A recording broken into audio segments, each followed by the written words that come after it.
I didn't realize until my dying breath that my husband never touched me because he was deeply in love with my best friend. They spent their entire lives yearning for each other yet never being together, remaining chaste for one another. My best friend's professor husband also lived like a celibate monk his whole life. After being reborn, I quickly took the professor's hand and said, "I like you, let's be together." The professor's eyes darkened. "Perfect, neither am I." We instantly clicked. But this time, it was my husband and best friend who weren't on board. Worn down by lung cancer until my last ounce of strength was gone, I finally closed my eyes, yet my spirit didn't vanish, it simply left my body. In the hospital room, I watched my husband, who had just entered his 40s, embracing my childhood best friend tightly. They looked like a pair of lovebirds whispering sweet nothings to each other. "How? Don't be too sad, Ran is gone, Suchi, I'm so glad I still have you by my side. I'll always be here for you from now on, just like Ran would have been, and I want to have your child, so we can be together as a family. You don't need to replace anyone, it's always been you in my heart. How? I love you too." Perfect, just perfect. If I weren't a ghost right now, I'd give these two shameless old fools a round of applause. I remember when Suchi's husband passed away from stomach cancer, she didn't seem all that upset. Instead, it was my husband Wei Hao, with red-rimmed eyes and full of pity, who went out of his way to handle everything for her. He even told me that since she'd be all alone from now on, I should look after her more. I was comforting her when she said, "Truth be told, I've never truly loved Gu Qinghua in this lifetime. You have no idea how much I envy you having a Hao by your side." I was so naive back then, completely missing the subtext of her words. Holding her, I replied, "We're all family here, if it makes you happy. You can even boss him around like he's your husband." When I said this, I didn't notice Wei Hao knocking over his plate in agitation, nor did I see Suchi gazing at him with tender affection. Looking back now, my words were completely inappropriate. After 20 whole years of marriage, I never realized they'd been carrying on behind my back all along. My heart brimming with resentment and frustration transformed into a powerful force, dragging my soul into the abyss. When I opened my eyes again, I found myself back in the cafe from 20 years ago. I was sitting at a table with my 3 best friends, attending a matchmaking social event. Across from us sat the young Professor Gu, who would meet an early demise. He wore gold-rimmed glasses, his delicate and handsome features looking as if they were straight out of a manga. In my past life, Suchi claimed she didn't like tall men. After the mixer, she took the initiative to ask Gu Qinghua out, and they quickly got married. Meanwhile, I ended up with Wei Hao, the rough-around-the-edges guy nobody picked. After spending days walking and talking together, gradually realizing he wasn't so bad. Looking back now, it's clear Wei Hao's gaze was glued to petite Suchi the entire time. I'd decided to strike first. Even if we don't end up together, saving Gu Qinghua once would still count as a good deed. "Professor Gu, right, I quite like you, how about we go for a walk?" Suchi's eyes flickered with surprise as she looked at me. I usually let her make the first move in these situations. Gu Qinghua remained silent for a moment. I expected a rejection, but then he said, "Sure." Gu Qinghua stood up and picked up my backpack for me. "Let's go." It wasn't until we were quite far from the restaurant that I finally snapped out of my daze. I looked at him apologetically. "Sorry about what I said earlier, please don't misunderstand. I didn't mean." "Didn't mean what?" Gu Qinghua smiled faintly, pushing his glasses up with his index finger. "Ms. Chen, are you saying you don't want to go on a date with me?" His smile sent all rational thought flying right out of my head. All that remained was the drumming of my own heartbeat. To be honest, Gu Qinghua's looks don't align with current beauty standards. He's too refined and delicate, with a slender build that suggests he'd be useless at manual labor. Yet when his eyes met mine, I still heard the unmistakable sound of my heart skipping a beat. Professor Gu, aren't you put off by my circumstances?" Gu Qinghua smiled at this. "I think Miss Chen is quite lovely." Suchi didn't come to see me in the following days, probably busy dating Wei Hao. I couldn't be bothered to ask, and instead threw myself into dating Gu Qinghua. Back in those days, instant romance wasn't a thing yet. What people called dating was just strolling down the street together, talking about dreams and aspirations. Just as I was expressing my regret about having to drop out of school to support my younger brother, he suddenly cut me off. "Retake the college entrance exam, Ran, what? Retaking the college entrance exams. Credentials are only going to matter more down the road." Exactly, given a second chance at life. I've been so focused on avoiding the whole Wei Hao and Suchi situation that it never even crossed my mind. But after being a housewife my entire life, I'm completely clueless about all this. I felt a pang of self-doubt again. Am I really capable of this? He took my hand and said, trust me, Ran, I know you can do it. I had just sat down after getting home when I heard someone calling from the doorway. When I went out, I found Suchi standing right at the entrance. Her face was flushed with anger. Chinran, why are you trying to steal Gu Qinghai from me? Unlike me, who had to care for my younger siblings and became prematurely serious, Suchi was a vivacious girl who dreamed of Qiong Yao-style romantic love. That's why I always thought Suchi and Gu Qinghai only grew apart after marriage. After getting married, Wei Hao and I were busy building our life together, so we rarely had deep interactions with them. Wei Hao is a skilled tradesman with a decent income, but he doesn't have that typical macho attitude. He's actually quite considerate. When I was pregnant, he'd finish work early to cook for me. If he noticed I wasn't feeling well, he'd massage my feet and chat with me about everyday things. Suchi saw this once when she visited us, and she remarked enviously, your old Wei sure knows how to sweet talk. I was pleased to hear it, but figured Gu Qinghai must be much the same, so I said, your old Gu is an intellectual. I bet he's even more romantic when he turns on the charm, isn't he? But she just shook her head with a frown. Enough already, total nerd, just looking at him annoys me. You have no idea, on our wedding day, his mother tried to put me in my place right from the start, and he didn't say a single word in my defense, and he still thought he could lay a hand on me that night, in his dreams.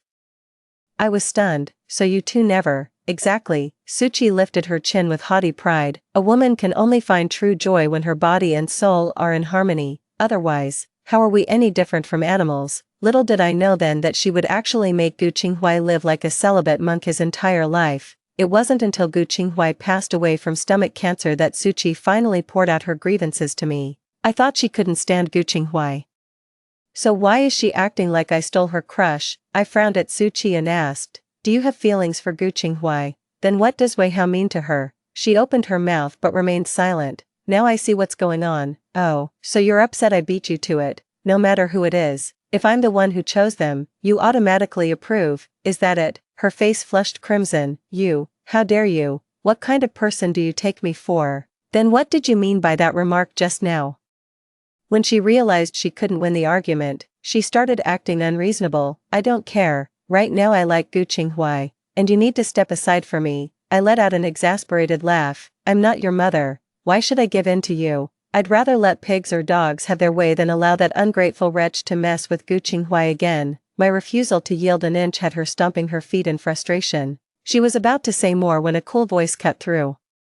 Even if she were willing to step aside, I wouldn't allow it. Gu Qinghai turned back and stood under the willow tree, his eyes cold and distant. He looked at Suchi with a sneer. Who do you think you are? How dare you make decisions for me? Are you even worthy? Suchi's face flushed instantly. She gazed at Gu Qinghai with hurt in her eyes, only to find him completely unmoved. Gu Qinghai came over and thrust a set of books into my hands. I thought you might have trouble getting them, so I bought the books for you. His considerate gesture caught Suchi's eye, driving her wild with jealousy. She turned her head and looked at me with a pitiful, wounded expression. Chinran, we grew up together like sisters. Why are you trying to steal Professor Gu from me? I truly want to be with Professor Gu. Please, won't you step aside for me? Tears streamed down her face like pear blossoms in the rain, her sorrow palpable. Yet Gu Qinghai responded with a cold sneer. Are you deaf?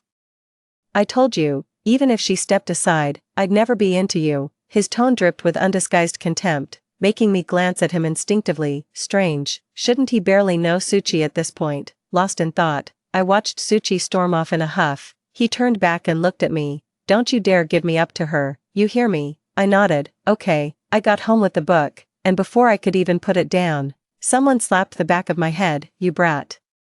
Where did you get the money to buy this book? My mother glared at me furiously. A friend gave it to me. What friend? You're lying to me. Did you steal money from the house? My mother's face turned ashen. Are you out of your mind? That money was for your brother's health. He finally gets 2 days off on the weekend, and I wanted to treat him to a proper meal. How could you just spend it? I've forgotten how chaotic that day was. I only remember feeling unusually embarrassed when Gu Qinghai saw me bruised and battered the next day. I'm sorry, but my mom returned the books you bought. His expression immediately darkened. Don't worry, I'll pay you back for sure. It's not about the money. He let out a sigh and said nothing. That evening, Gu Qinghuai showed up at my door with several bags of fruit. I have no idea what he discussed with my mother, but after he left, she beamed with joy and told me to start preparing for the wedding. Oh my, I never knew my daughter had such good taste. You actually landed a teacher, Ran. When you're successful, don't you dare forget to look after your little brother. I stayed silent, watching her skip cheerfully into the kitchen. Anyway, I'll be leaving once I get into university. I married Gu Qinghuai. That day he came to propose with nothing but a basket of fruit. The wedding was rushed, but we observed every proper tradition. I sent invitations to both Su Qi and Wei Hao, but neither showed up. While serving tea, my mother-in-law suddenly asked me to kowtow to the ancestors. Remembering the difficulty Su Qi had mentioned, my heart sank. I obediently knocked my head 3 times on the floor, my forehead turning red. This made my mother-in-law laugh. As she rubbed my forehead, she slipped a jade bracelet onto my wrist. Our family has little to offer, but I want you to have this heirloom. So this is what Su Qi meant by a power move. I stared at the emerald green bracelet, my emotions in turmoil. Gu Qinghuai took my hand and said, if mom's giving it to you, just accept it. After the toasts were made and the guests had left, the house grew quiet. Sitting on the wooden bed, I felt a shyness I hadn't experienced in a long time. It sounds unbelievable, but ever since my unexpected miscarriage, Wei Hao has been reluctant to touch me.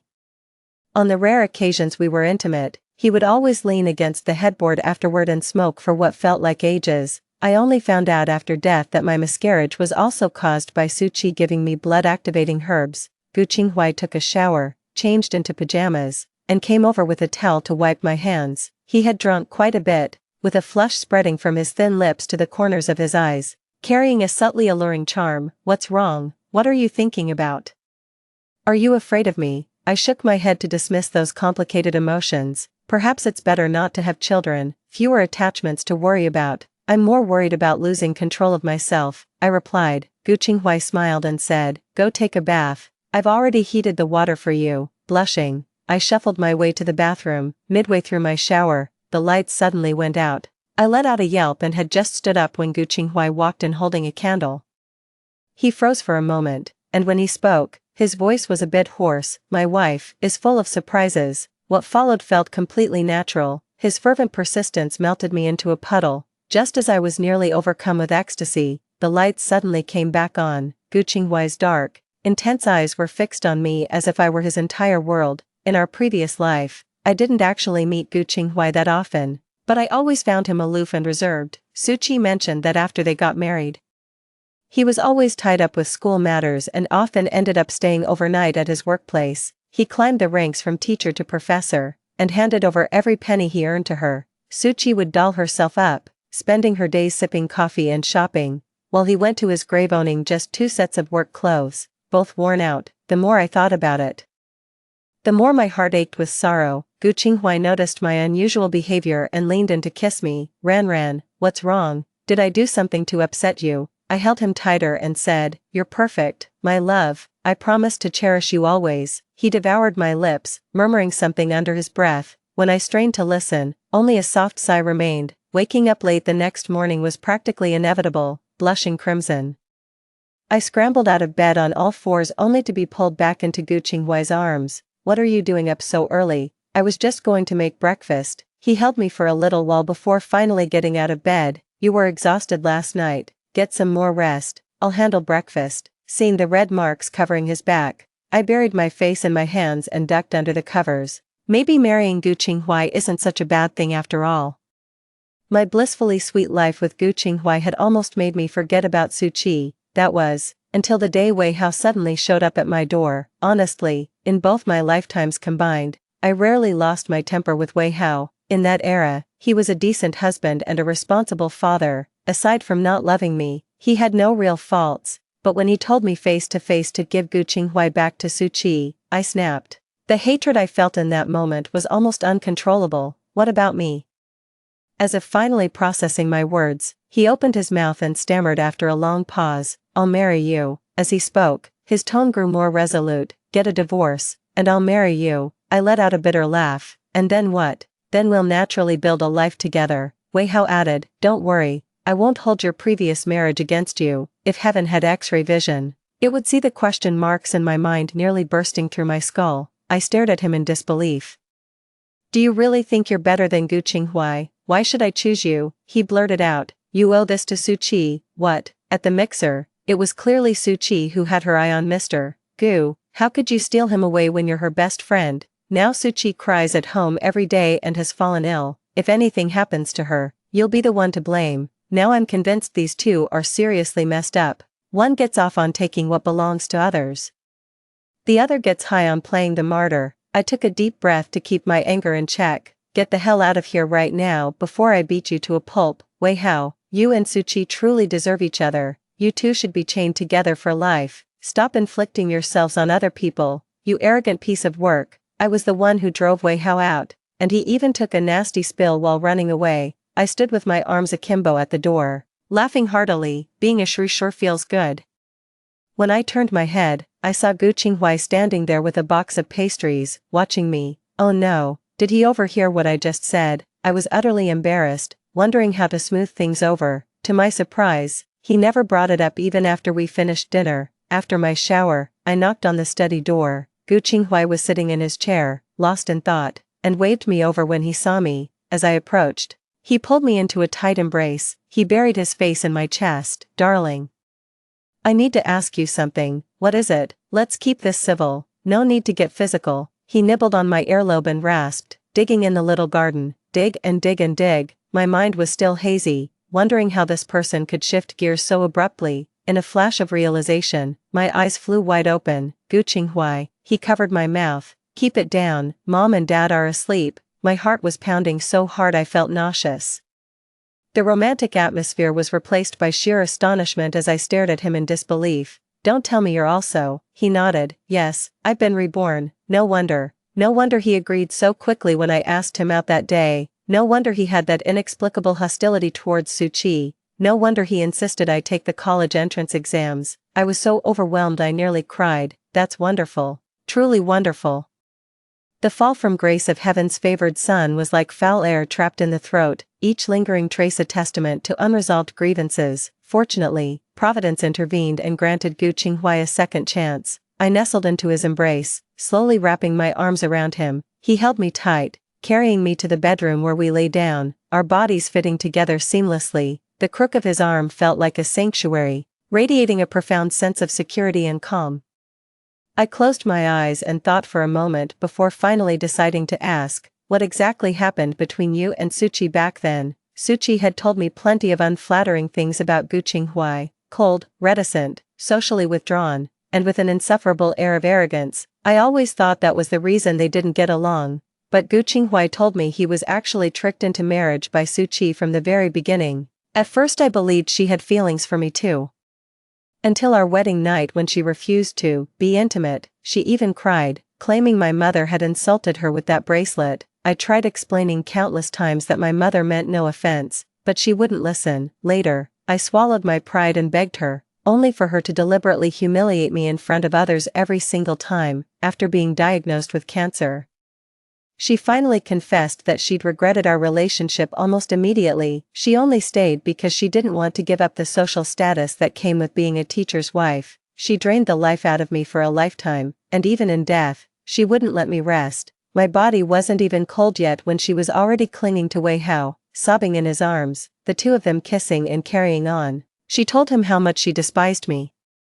Said she must have been blind to ever get involved with me, but when I really think about it, wasn't I just as stubborn, wasting my entire life on her? Gu Qinghai recounted these events as if telling someone else's story, but I could tell he felt just as wronged as I did. I patted his shoulder and said, "You don't need to say any more. I already know. That's exactly why my heart aches even more for him." Gu Qinghai kissed my forehead and suddenly said, "Actually, that day, I saw, what?" I propped myself up as he cupped my chin and covered me with fervent kisses. "I saw how you used your handkerchief to cover the tear in my clothes." In his previous life, Gu Qinghai succumbed to cancer. Unlike other cancer patients, he appeared as if he'd simply fallen asleep. Just beyond the wall, Su Qi was complaining to someone. "He was such a selfish man, leaving me a widow so young. My life has been nothing but misery." Seeing the holes in the shirt of the man in the coffin, my heart felt heavy and suffocated. This man was exceptional in every way, yet he was cursed with an unhappy marriage and a lonely life. But his wife Su Qi is my best friend. so I couldn't really say anything. I took out the handkerchief I always carry, folded it neatly, and tucked it into his shirt, giving him one last shred of dignity. Remembering that scene, Gu Qinghuai choked up, held me tighter, and deepened the kiss. Overwhelmed with emotion, he even shed tears. Ran, I'm so glad I have you. In this lifetime, let's live our days well together. After holding him for a long while, I teased him, that meme is ancient. Still digging for gold in that old mine. How many years has it been? His face flushed slightly as he scratched his head. My students told me about it. I began devoting myself fully to preparing for the college entrance exams, while Gu Qinghuai also bought textbooks to start learning computer science. The coming decades will be an era of rapid internet development, and we can't afford to miss this opportunity. Amidst the hustle and bustle of life, I heard the news of Suchi and Weihao's marriage. She sent someone to deliver a wedding invitation, asking me to attend the celebration. We've shared a bond for what feels like half a lifetime. I thought we were as close as real sisters. Never imagined we'd end up like this over a man. This time I'm curious to see if she'll actually have a good life after getting her wish to marry Weihao. On the wedding day, she wore a red dress, her face revealing little emotion. Weihao, however, was beaming with joy. Drinking his way from one end of the tables to the other, he stumbled over drunkenly to take Suchi's hand, but she turned away to avoid him. I watched it all unfold, a bittersweet feeling stirring in my chest. We lingered over the meal until past 4. When Gu Qinghuai came to pick me up after his class, he was wearing the new shirt and trousers I'd bought him, looking particularly dashing. I couldn't resist planting 2 kisses on his cheek, the moment I got on the bicycle. My eyes met Suchi's across the way. She also noticed Gu Qinghuai, her eyes lighting up with admiration, but Gu Qinghuai only looked down at me, smiling as he straightened my pant leg before saying, "Let's go." A few days later, Suchi showed up at my door. She apologized to me, though rather awkwardly. Ran, I was wrong. Please don't give me the silent treatment." I stayed quiet but let her come in and sit for a while. After that day, it was as if she'd forgotten our disagreement. Dropping by my place every few days, sometimes when mealtime rolled around, she'd even linger by the doorway. "Is Mr. Gu still at work? He's really putting in the hours, isn't he?" The Mr. Gu she was referring to had been staying late at school to teach evening classes for a week, all to avoid her. I didn't call her out on her little scheme, I just smiled and said, "He's been swamped with work lately, so he's been leaving a bit later." Suchi let out a quiet "oh." Her face falling with disappointment, I looked at her and said, "Weihao should be home soon too, right? Aren't you going back to cook for him?" She pouted and replied, "He can just grab something to eat himself." Coming home all smelly every day and expecting to be waited on hand and foot, in his dreams. I gave a faint smile without responding. Only after seeing her off did Gu Qinghuai dare to return. He furrowed his brow slightly and said, "When are you going to break up with her? I'm stuck at school every day, and I miss you so much." I don't know if it's because he's been holding back for 2 lifetimes, but Gu Qinghuai now is just like a cat that loves to sneak around. Not only is he clingy in private, but his sweet talk is also getting steamier by the day. Sometimes it makes me blush just listening to him. I gave her a playful shove and said with feigned annoyance, "Once I finish my college entrance exams and your certification comes through, let's move the whole family to Beijing. It's better not to cause tension with our neighbors while we're still living here." Gu Qinghuai kissed me and said, "All right, whatever you say, dear." Despite Gu Qinghuai's best efforts to avoid her, Suchi eventually ran into him. On a rare weekend morning, Suchi came knocking at the door. The moment she stepped inside and saw him sitting on the sofa, she immediately blushed and hurried over. "Mr. Gu, what are you doing?" He glanced at me in the kitchen and instinctively shifted away. Suchi, however, paid no mind and sat down right beside him. "Nothing really. I heard you're a teacher. There are some characters in my books I don't recognize. Could you teach me?" She wore a cross-collared dress, her décolletage gleaming pale against the fabric. Gu Qinghuai's gaze smoldered with suppressed anger as he looked at her. He rose to his feet with a cold sneer. "Miss Su, have some self-respect. My wife is right in the kitchen." Watching the resolute departing figure, Suchi's eyes welled up with tears. She gritted her teeth in frustration, then turned and met my icy gaze. Flustered, she instinctively asked, Ran, are you done with your work?" I hummed in response, "If I weren't, I wouldn't have caught this little performance." "What are you talking about? I don't understand any of this." Suchi played dumb, trying to change the subject. Ran, why are there so many books in your house? Do they all belong to Teacher Gu?" No, they're mine. I'm preparing for the college entrance exams. Just as expected, Suchi's expression shifted slightly. She forced a strained smile. But, why, you're already married, why go through all that trouble? Is Professor Gu treating you poorly? I shrugged. No, it was actually his idea. He said once I pass the exam, he'll try to get me a position at the university. Suchi's face instantly darkened. Deep down, she'd always considered herself superior to me. Deep down, she had to compete with me in everything. Back then I couldn't see it clearly, blinded by our bond. I'd let her win when she wanted to compete, feed her sweet words when she needed praise, always giving way, yet in the end, she still dared to flirt with my husband right before my corpse. Now it makes me wonder, how much of Wei Hao's coldness was actually orchestrated by her. You should have seen how smug she was, knowing my husband remained faithful to her. Suchi, since you're so obsessed with competing, I'll make sure you never measure up to me. She didn't contact me for days after leaving, which worked out perfectly since I could focus entirely on studying. When I visited my parents, I overheard my mom saying Suchi had a huge fight with her husband. Apparently she's insisting on taking the college entrance exams. Wei Hao was just a technician. How could he possibly understand such things? He figured if she wanted to take the exam, she might as well go for it. So he bought her the study materials, but after just 2 days of studying, Suchi was so overwhelmed and dizzy from the material that she picked a fight with Wei Hao, then suddenly slapped him across the head, leaving him with a visible injury. Hearing this, I felt a deep sense of satisfaction, like karma had finally caught up with him, and I became even more absorbed in my book. On the night before the college entrance exam, Suchi suddenly came to see me. She brought a pot of chicken soup, saying she wanted to cheer me on. Ran, I made this especially for you. It's from a 3-year-old hen my mother-in-law raised. It's delicious, you should try some. I eyed the golden, rich-looking soup. I'm not sure I should drink this. Why, are you worried I put something in it? Ha, spoke too soon. I shrugged. Yeah, afraid you might have slipped something in. Suchi was fuming, a flicker of resentment in her eyes that was quickly masked by a smile. After being sisters for over a decade, you still doubt me? That really hurts. If you don't believe me, I'll drink it right in front of you. She poured a bowl and gulped it down in a few swift draughts. Then she poured another bowl and handed it to me, saying, see, now do you believe me? Seeing her ingratiating expression, I allowed a faint smile to curve my lips. I believe you, but, I started to say, only to be interrupted by Gu Qinghuai's voice from behind. Ran, mom's looking for you. Come back quickly. Coming. Without another glance at Suchi's rapidly changing complexion, I bid her a cheerful farewell and turned to follow Gu Qinghuai into the house.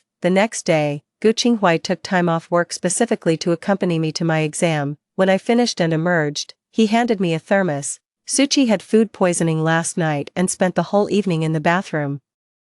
She ended up in the hospital. With that kind of intelligence, how did I let her fool me for over 20 years? I looked at him with amusement. Don't worry, you're not the only one who's been taken in by her. My tone made Gu Qinghuai laugh too. He reached out and wiped the corner of my mouth. Yes, we're a couple who've weathered storms together. We've both stumbled over the same hurdle. Let Wei Hao enjoy all that good fortune from now on. We'll just focus on living our best lives. Hand in hand, we ambled home, only to find a big-headed chicken squatting right at our doorstep. Wei Hao, what are you up to? All curled up in the middle of the night, looks downright creepy. When Wei Hao spotted me, emotions churned across his face. He rushed over to hug me but halted 2 steps back upon seeing my hand clasped with Gu Qinghuai's. Why, me? He stared at me intently. Why did you choose him? I was baffled. Obviously because he's handsome and has a great body. No, that's not it. You were supposed to be my wife. He grabbed my hand frantically. Chinran, you should have married me. We were even supposed to have a child together. Have you forgotten? His palm was ice cold, and his grip on me was frighteningly strong. It seems Wei Hao has been reborn too. Seeing how agitated he was, Gu Qinghuai shielded me behind him. Wei Hao, have you lost your mind barging into someone's home at this hour? Let go of my wife. Shut your mouth, she's my wife. We shared 20 years together. I was the one who buried her when she died. Who do you think you are, trying to take her from me? Hearing that, I couldn't hold back any longer and slapped Wei Hao hard across the face. So you do remember I'm your wife? Almost through gritted teeth, I said word by word. Then how come you forgot that when you were all lovey-dovey with Suchi right in front of my corpse? Weren't you 2 soulmates? Didn't you save yourself for her? And you have the nerve to give me the silent treatment. Wei Hao, we've been married for 20 years. Don't pretend you don't know how terribly you've treated me. Why did I die? Why did I get lung cancer? Because you were always obsessing over Suchi. Because you smoked in our bedroom every damn day. You gave me this disease. I was only 40, you heartless monster. Memories of past suffering washed over me, making my whole body tremble. This spineless coward emotionally abused me my entire life, and now he dares to confront me with such self-righteousness. Wei Hao, answer me this. If it weren't for Suchi, would I have lost our baby? My verbal assault nearly knocked Wei Hao off his feet. His face cycled through terror, remorse, and anguish before crumbling into silent, heaving sobs. He collapsed to his knees before me with a heavy thud. I'm so sorry, my love. This is all my fault. Please forgive me. I can't live without you. The man before me was clad in grimy work clothes, carrying the faint scent of sweat. Life with Suchi must not have been easy after they got married. Nothing like when he was with me. Hot meals and tea served at his beck and call, living like a king. So is this nostalgia for me, or just a desperate need for a caretaker? Wei Hao himself probably doesn't even know. Gu Qinghuai and I watched him cry with stony faces for a moment before exchanging a look. Gu Qinghuai stepped forward and pried Wei Hao's hands open. He fixed him with an icy glare. If you truly care for Ranran, I'm willing to compete with you fairly, but only when you're a free man. Your wife is still waiting for you at the hospital. Get out of here and take care of her. This public scene is only tarnishing Ranran's reputation. Gu Qinghuai pulled me inside. When we reached a secluded spot, I leaned closer. If Wei Hao gets divorced, would Professor Gu really be willing to give me up? He pinned me against the wall, his lips descending on mine. That was a lie. Don't even think about it, you're mine. When the college entrance exam results were released, I found out I got into a university in Beijing. After discussing with Gu Qinghuai and my in-laws, we decided to sell our house and move the whole family to Beijing. While packing my things, I overheard Suchi telling Wei Hao she wanted a divorce. This time Wei Hao didn't try to stop her, and they quickly got their divorce papers. In our small town, divorce is a shameful scandal. Everyone's gossiping about who had the affair. During the short time I went out to buy groceries, Suchi slipped into my house. The door was left open because of the move. She went straight up to the second floor, where Gu Qinghuai was organizing his books. He turned around abruptly and was startled to see Suchi lying completely naked on the bed. What are you doing? Are you crazy? Put your clothes on now. Suchi didn't care in the slightest. She rose to her feet and began closing the distance step by step. Darling, I know you've come back too. I was wrong in our past life. I shouldn't have ignored you. She had deliberately put on makeup, styled her hair, and was confident her figure surpassed mine. As she moved step by step toward Gu Qinghuai, her gaze was alluring and seductive. She thought to herself, men are simple, a little sweet-talking, a little charm, and there's nothing that can't be resolved. That's exactly how she'd bewitched Wei Hao in her past life, making him abandon all familial ties to carry on with her right under Chenran's nose. Surely this stuffy professor wouldn't be harder to conquer, but she had underestimated Gu Qinghuai's masculine pride and moral compass. With a stern face, he dashed downstairs and ran into the street shouting, "Someone's lost their old sow, it's wandered right into my house." As dusk fell, the workers returned and gathered in small clusters at the entrance, chatting. Hearing this, they all rushed inside, burning with curiosity. Suchi had no time to get dressed properly and was seen completely naked by the men, women, and children present. Just as I returned with the groceries, I happened to hear a scream coming from inside the house. Amid roaring laughter, Suchi dashed out of the room wrapped in a blanket. As she brushed past me, she shot me a venomous glare. I immediately realized what had happened and instinctively looked for Gu Qinghuai, only to find him leaning against the wall with crossed arms, watching me. The crowd of onlookers buzzed with excitement as we gazed at each other from afar. The corners of his thin lips lifted as he silently mouthed, "Come here." I squeezed through the crowd and made my way to his side. The dispersing onlookers behind us were chattering about Suchi's fair legs and enviable figure, but I was completely lost in Gu Qinghuai's tender affection. He took my hand and pressed a triumphant kiss to my lips. "Darling, I've avenged us today, this lovable fool." I smiled and ruffled his hair. Such self-control. Our Professor Gu is truly admirable. Then you'd better reward me properly tonight. Gossip spread like wildfire, and soon the entire town was laughing at Suchi's misfortune.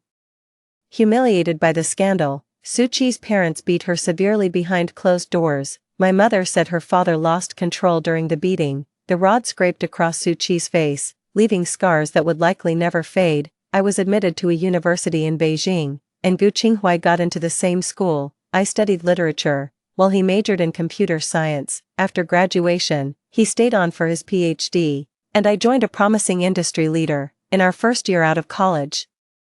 We bought our first home and moved his parents in with us. With a generous budget, we lived very comfortably in our 4-bedroom, 2-bathroom apartment. 2 years later, Gu Qinghuai secured a teaching position at the university, and we managed to save some money. Seizing the opportunity before housing prices soared, we bought a small apartment. During that time, I became pregnant. Since it was a high-risk pregnancy, I decided to take an extended leave and rest at home.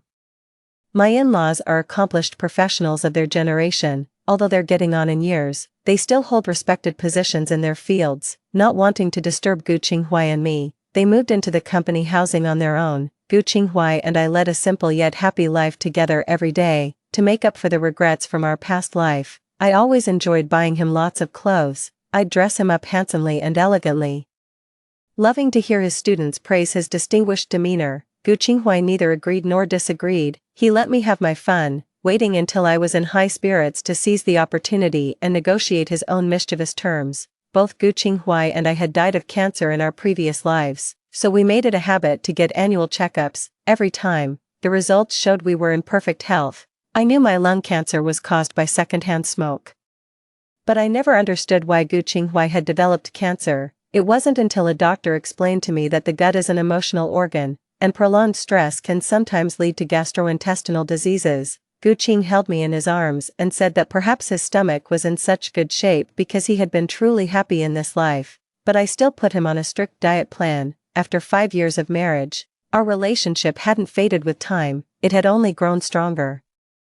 When I was 7 months pregnant, he accompanied me to the hospital for my prenatal checkup. As soon as I stepped into the hall, I heard 2 familiar voices arguing. Not far away, Su Qi, with her heavily pregnant belly, was pointing at the man across from her and yelling at him, "You good for nothing. If you can't even provide for your own wife and child, what kind of man are you?" The scar on her cheek shifted up and down with the movement of her mouth, making it a startling sight. The man roared, "Shut up. If you hadn't pushed me to quit my job and move to Beijing, would I have gotten into that accident and lost my arm? Now I can't find work because of my disability, and you have the nerve to look down on me. I'm telling you, this is all your fault, you jinx." It was Wei Hao after all. Through all the twists and turns, they were still together. Wei Hao was dressed in rags, his face darkened and weathered, with his right sleeve hanging empty, his face twisted with rage as he lunged at Su Qi. "This is all your fault, all of it. I was supposed to have a wonderful wife, a stable career, we'd buy a house and a car, I'd become chief engineer and earn respect in my field. You ruined everything." As people held him back, the overwhelming sense of helplessness finally crushed him. Wei Hao sank to his knees, clutching his head as tears streamed from his eyes, whether from regret or anguish, no one could tell. "Why did you come back to me? Why, even now?" He still thinks Su Qi is the only one to blame for all this. Su Qi's eyes were cold and distant, her tone icy as she spoke. "I knew it. You just can't let go of Chen Ran. If you like her so much, why don't you go find her? Why were you so desperate to be with me in your last life? You're the type who's never satisfied with what you have, always wanting more. You deserve to lose your hand. It's karma, what goes around comes around." As the words faded, our eyes met, this time. Instead of confronting me, she turned and went upstairs. Wei Hao knelt on the ground for a long moment before leaving with a numb expression. Gu Qinghuai and I exchanged a glance, tacitly agreeing to pretend nothing had happened. After the prenatal checkup, he held me close as we walked downstairs and said, "Sweetheart, I'm so lucky to have you." "This guy." I chuckled and gave his hand a gentle squeeze. "Darling, you're wonderful too." I could tell we both felt that same sense of unreality after what we'd just witnessed. 2 lonely souls who'd been wronged, now reborn into this life with love and children. How could it not feel like a dream, as if trying to anchor each other, our hands clasped tightly together, the warmth intertwining until our hearts gradually settled into calm. I had just stepped out of the hospital when a loud crash suddenly rang out. "Oh my God. Someone jumped off the building. Quick, quick, get a doctor. This person is bleeding so much. Look, he's missing his left hand. Did life become too unbearable for him? Where are his family members? Oh well, who knows?" I caught a glimpse of that familiar brown color in my peripheral vision, but Gu Qinghuai and I both tacitly chose not to turn around. when we reached the parking spot. Gu Qinghuai opened the passenger door for me, he fastened my seatbelt, gave me a kiss, then took a blanket from the side and draped it over my lap. Let's go home, honey. Okay, come on, sweetie, time to go home for dinner. Behind them, one medical worker after another rushed out in their white coats, alive or dead, no one knows. Also brushing past was Su Qi, equally round-bellied, jogging along. The car faded into the distance. In the end, we were never headed the same way. The end. Story 2. When I was 8 years old, I was abducted by human traffickers while trying to save my childhood sweetheart. 10 years later, when I came back, there was a fake daughter by my childhood sweetheart's side who bore a 7-point resemblance to me. She walked into my home openly and hugged my parents affectionately. Later, I caught the fake daughter calling the human traffickers mom and dad and discussing the plan to abduct me again. In a panic, the fake daughter ran me over with a car and killed me, and my childhood sweetheart even helped her cover up the evidence of the crime and threw my body into the sea. When I opened my eyes again, I went back to the time when the human traffickers were about to abduct my childhood sweetheart. I thought carefully. There seemed to be a little boy in the orphanage not far away who looked quite like my childhood sweetheart. Little boy. My foot is sprained, could you please take me to the hospital? Ouch, I can't move, I really can't move. Yan Xiao was warm-hearted. As soon as he heard this voice, he couldn't walk away. Grandma, aren't your family members with you? Can't you walk? Come on, I'll carry you on my back. TSK. Look, how willing he is to help others. Whoever saw this scene wouldn't sigh and label Yan Xiao as a good person. But how could such a warm-hearted and handsome young man just stand by and watch me being abducted by human traffickers without doing anything in the previous life? Yan Xiao carried the grandma and walked towards the road. While walking, he turned back and urged me, Ji, hurry up, aren't you coming? At the age of 8, Yan Xiao was still thin and small. He struggled a bit and lifted the grandma up higher on his back. Ed and then stopped. My stomach suddenly hurts a lot. You go first. I'll come to find you later. After saying that, I directly ran in the opposite direction, but since God gave me a chance to start over, how could I miss such a satisfying scene? According to the memories of my previous life, I first ran to a building. The position was just right to see the alley where I was abducted in the previous life. The hospital was not far away, and there were quite a lot of people on the road, but it was already getting dark.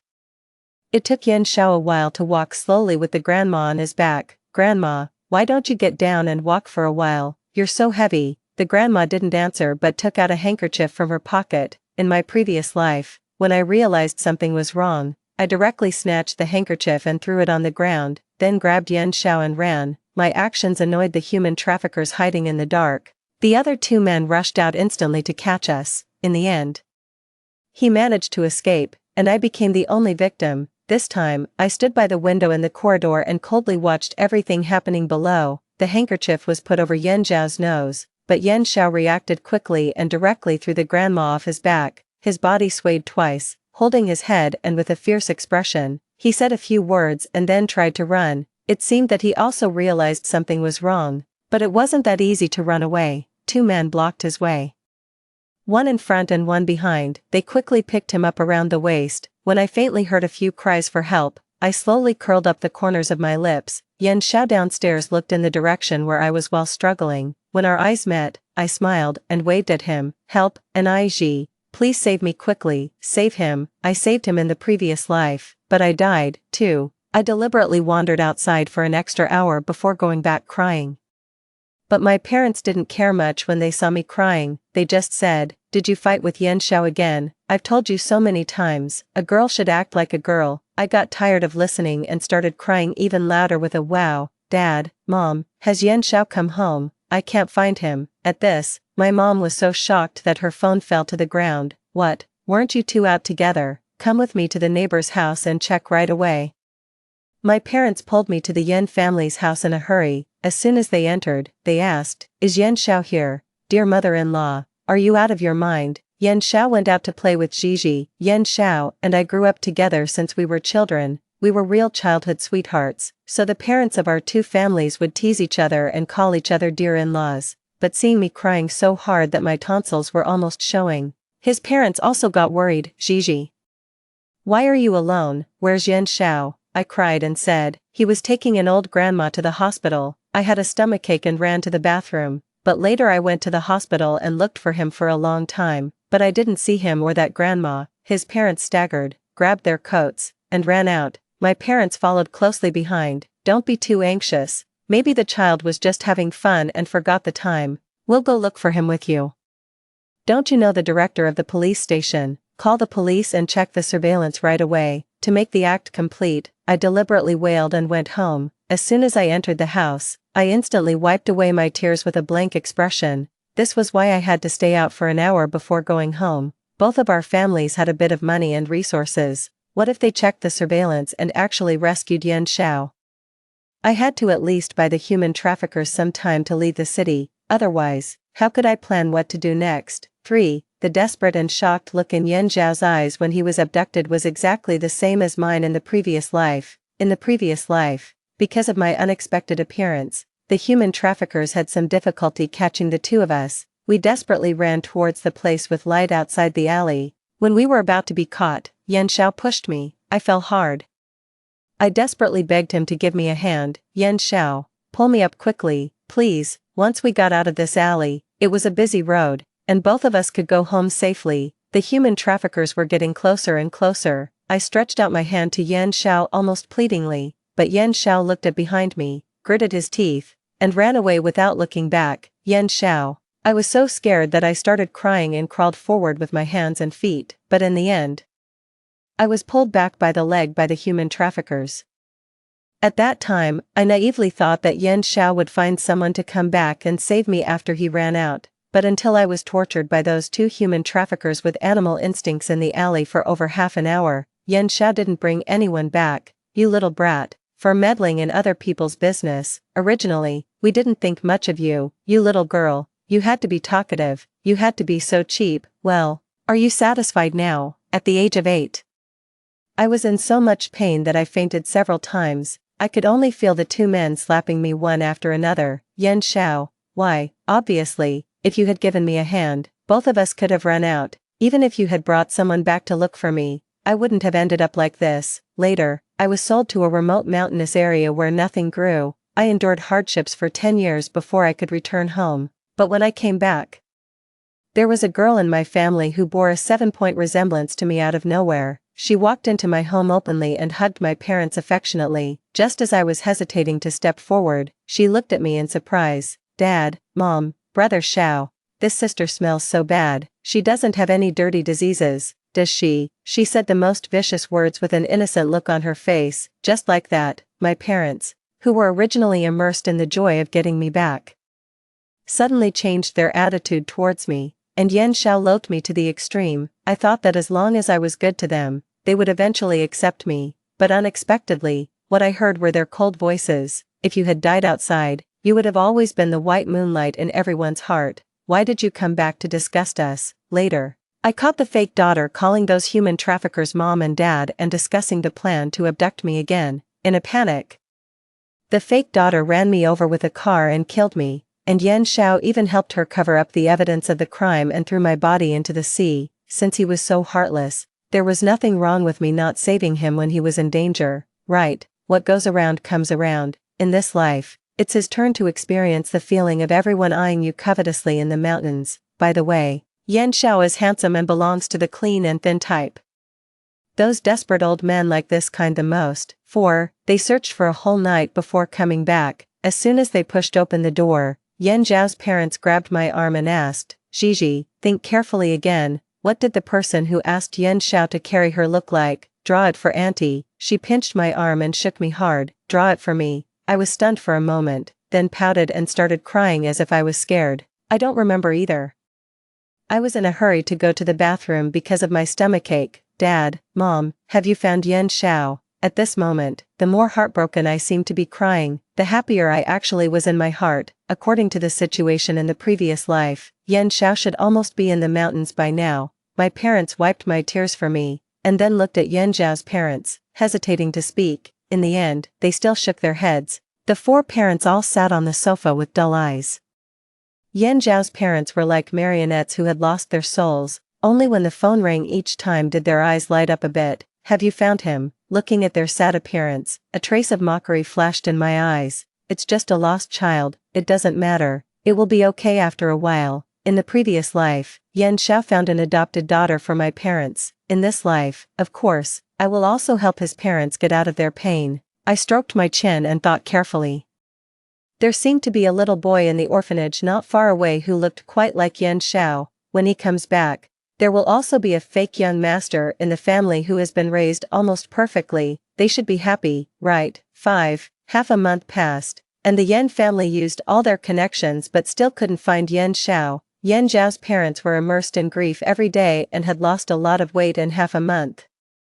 I looked heartbroken and went to the neighbor's house to accompany them every day. Uncle, Auntie, I'm sorry, if I hadn't gone to the bathroom, would Yan Xiao not have been lost? If I had known that person was a human trafficker, I would have desperately stopped him from doing good deeds. I deliberately said this to find a topic. Yan Zhao's parents looked at me, opened their mouths, and tears fell before they could say anything. With my persistence, after another week, they finally accepted this fact. Silly child, how could we blame you? It was right that you didn't go. If you had gone, I'm afraid you would also. It's all my fault and your uncle's. We only told him to be willing to help others, but we forgot that there are damned human traffickers in this world. As they said this, the two of them hugged each other and cried again. I had been accompanying them for almost a month, and I was already used to the scene in front of me. When they cried, I would quietly go to the kitchen and make them some simple white porridge. After they finished crying, I would bring it up. Uncle, Auntie, eat something.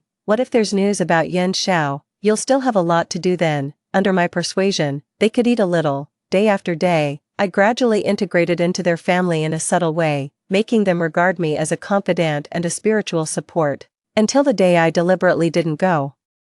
And they couldn't wait to come to my house to find me. I knew I had succeeded. After calming down their emotions, I proposed, Uncle, Auntie, how about I accompany you to take a walk in the nearby park? Staying at home all the time will drive people crazy. Okay, Gigi, we'll listen to you. I curled up the corners of my lips and slowly said okay. 6. I accompanied them to wander around the park seemingly aimlessly. Yan Zhao's mother held my hand tightly and told me about Yan Zhao's childhood as we walked. Yan Xiao was born on the same year, month, and day as you, and our houses are next to each other. We've always thought that you two were destined. Gigi, do you know what Yan Zhao's baby item is? I asked as if I was interested. What? A boy as old as Yan Xiao actually has a baby item? A trace of a smile flashed in Yan Zhao's mother's eyes, but it was quickly replaced by that trace of sadness. It's funny to say, his baby item is the saliva towel you used when you were a baby. I don't know how he picked it up. Since then, he has to hug it every night when he sleeps. Yan Xiao likes you the most. I didn't say anything. Does he like me? If he likes me, why didn't he save me when I was in danger in the previous life? If he likes me, why did that fake daughter who came later replace me? Just as I was thinking, Yan Zhao's parents suddenly stopped in their tracks. Yan Xiao. They let go of my hand and ran towards the boy sitting on the bench not far away at the same time. Yan Xiao, why didn't you go home, son? Mom and Dad were so worried about you. Woohoo, Yan Xiao, you're trying to scare us to death, aren't you? The boy who was tightly hugged was at a loss because of their enthusiasm. I nodded at him. This was the purpose of my bringing them to this park. Ke Wang, the boy from the orphanage, he bore an 8-point resemblance to Yan Xiao. With this face and the behaviors and habits of Yan Xiao that I taught him, it was enough for him to live in the Yan family. 7. Yan Zhao's parents were very disappointed when they found out that Ke Wang wasn't Yan Xiao, but I was there. Uncle, Auntie, don't you think this is fate? He really looks like Yan Xiao. However, brother, where do you live? Why haven't I seen you before? Can we play together often in the future? Ke Wang lowered his head and said in a low voice, I'm an orphan from the orphanage. Out of the corner of my eye, Yan Zhao's parents' eyes lit up. I then timely gave them an excuse. Uncle, Auntie, this is simply fate. It's so wonderful. We live so close to the orphanage but have never met him, and Yan Xiao just now. Uncle, Auntie, would you like to? How could they refuse? Desperate people will want to hold on tightly to anything they see. People who look similar to their son are not common. In the end, they still brought Ke Wang back to the Yan family and named him Yan Qing. The next day, Yan Qing came to me. After a long silence, he asked me, why are you helping me so much? How did you know they would definitely take me in? I tried my best to look innocent. Because Uncle and Auntie's original son was abducted by human traffickers. You look so much like him. I hope you study hard and don't let Uncle and Auntie down. As long as he behaves himself and doesn't cause trouble, he will be a child of the Yen family in the future. By then, his life will change dramatically, just like that of the fake rich daughter. I'm so looking forward to it. I hope time passes quickly. I wonder what expression Yan Xiao will have when he comes back 10 years later and sees someone has taken his place at home. 8. With Yan Qing around, the sadness of Yan Zhao's parents seemed to have a place to go. He was a well-behaved and sensible person. He basically won them over 2 weeks after arriving home. They would even bring Yan Qing to my house for a dinner party. My mom looked at Yan Qing with a smile. This child is so nice. It's a pity he's an orphan. Meeting you guys now is his good fortune. Yan Qing seems to be about the same age as our Gigi. Where did he go to school before? After asking, Uncle and Auntie looked at me. Gigi, Uncle and Auntie actually wanted to talk to you about this today. We want to transfer Yan Qing to your noble school. I'm afraid he won't get used to it just after going there. How about putting him in the same class as you? Please help Auntie take care of him. I agreed without hesitation. Sure, in this way. Wouldn't I have more time to get in touch with Yan Qing? The next day, Yan Qing came to our class. However, this circle is only so big, and almost everyone knows that Yan Qing is the adopted son of the Yan family. Children from wealthy families have always been good at sizing people up. They started to test Yan Qing intentionally or unintentionally, seeing that he hadn't firmly established his position in the Yan family yet. They began to exclude and bully him. I saw all of this but didn't interfere. It was not until a week later that I stepped in when Yan Qing was being bullied. After all, only when he is bullied and then saved will Yan Qing be grateful to me. After school, he was blocked in a corner again. I squeezed in from behind. Then, pretending not to understand their bullying, I said, Yan Qing, why are you still playing here? Didn't Uncle and Auntie sign you up for tutoring classes to study and help them share their worries earlier? Yan Qing blinked and was confused for a moment. Fortunately, he wasn't stupid. He knew I was speaking deliberately for these people and didn't expose me. The others were all stunned. Ah, Gigi, are you kidding? Is the Yan family going to hand over the company to this adopted son? I tilted my head and smiled. Otherwise, what else can they do? Yan Xiao has disappeared. Now Uncle Yan only has this one son. Who else can he give it to if not Yan Qing? The crowd looked at each other and consciously made way for us. See you tomorrow. Yan Qing and I walked side by side, and he remained silent all the way. It was not until we were almost home that he said, thank you today. Before I could say you're welcome, he added, I know you were helping me out. Don't worry, I won't covet what doesn't belong to me. I took so much trouble to bring him in, not to make him so harmless. 9. I stopped and looked back at him. Why not covet it? Yan Qing seemed to be stunned by my question. He opened his mouth but didn't know what to say for a long time. I looked at him seriously. The opportunity is right in front of you. Don't you know how to cherish it? Do you want to be bullied all the time? Yan Qing frowned, and a different emotion flashed in his beautiful eyes. I averted my eyes. He looked so much like Yan Xiao. But I'm an adopted son. Yan Xiao will come back sooner or later. So what if you're an adopted son? I retorted. They don't care whether it's a biological child or an adopted one. What they value most is what's beneficial to the family. Besides, what about feelings? Before I was 8 years old, my parents doted on me alone. They wished they could hold me up to the sky, but when I came back in a sorry state 10 years later, didn't they still stand with the fake rich daughter and abandon me like a worn-out shoe? They disliked that I was dark and thin and couldn't be presented in public. They thought I had completely forgotten all the social etiquette I had learned before and would make them a laughingstock if I was taken out, even at a dinner party with more than 20 people.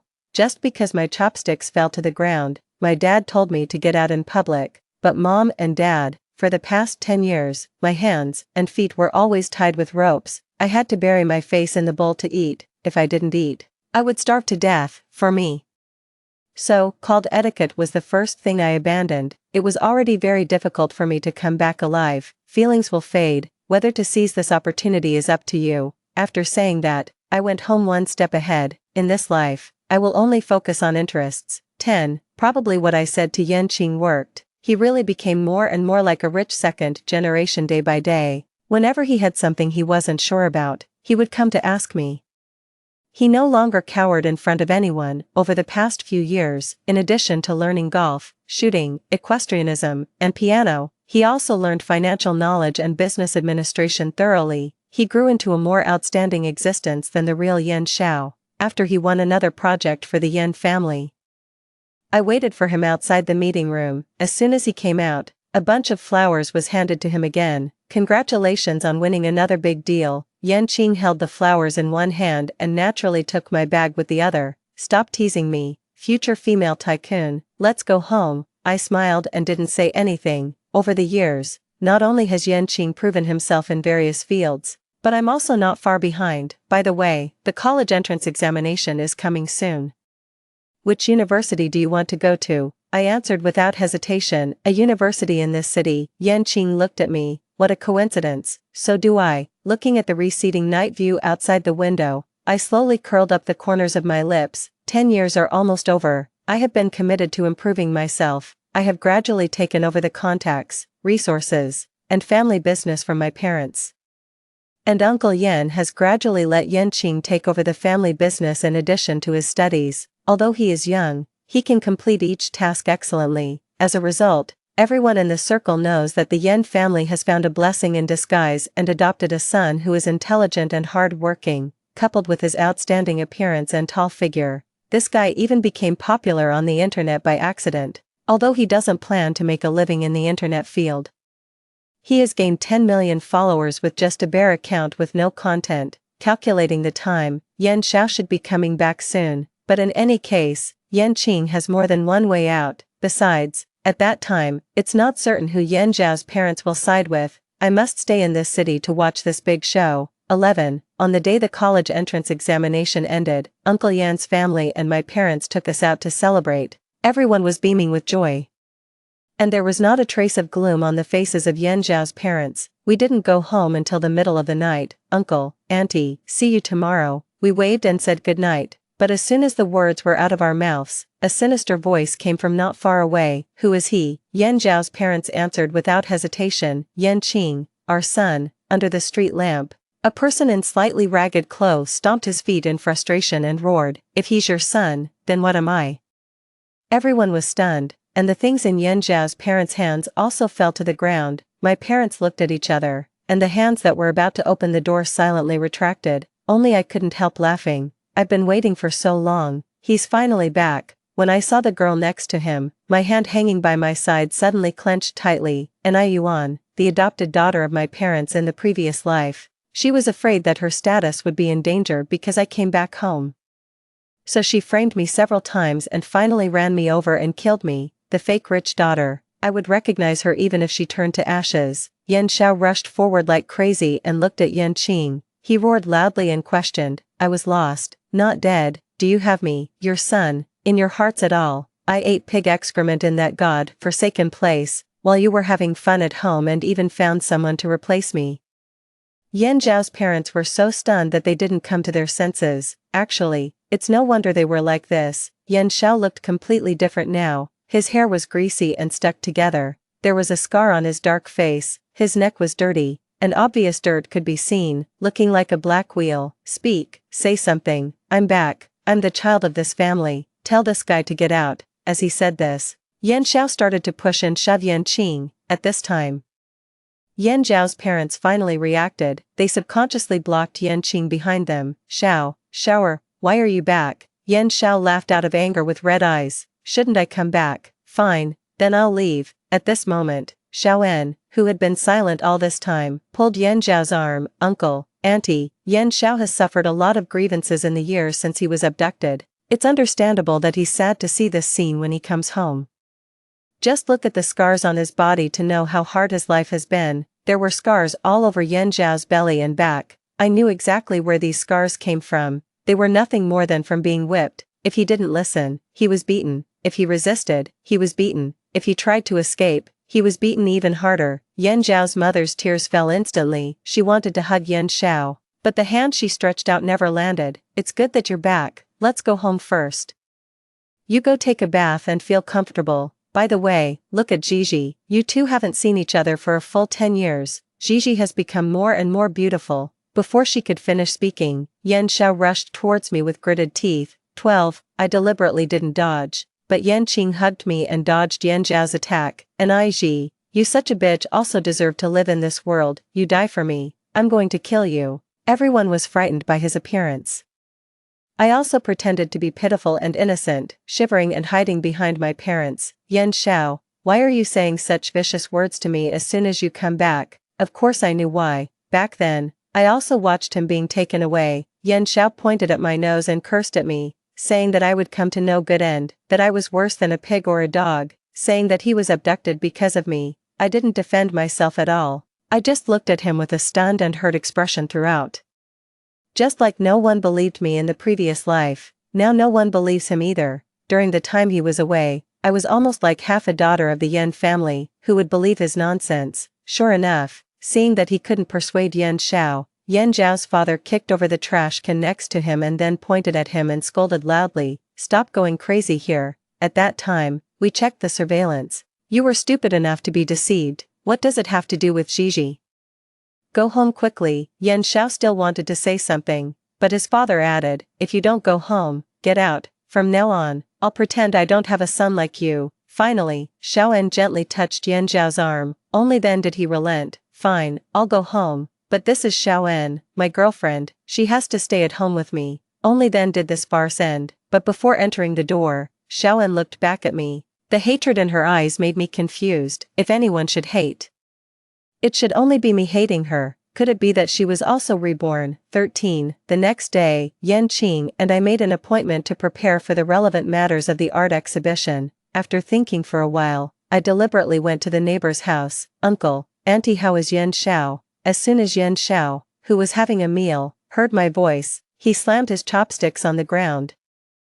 Dad, I said last night that from now on, we should draw a clear line from the neighbors. Yan Zhao's father looked at him helplessly, and his mother quickly got up and pulled me in. Don't listen to his nonsense. He just came back and is stimulated. Who's stimulated? Yan Xiao slapped the table and stood up. He walked 2 steps to me. In the previous life, he grew to about 185 centimeters, very tall, but this time, probably due to malnutrition, I could be as tall as him wearing high-heeled shoes.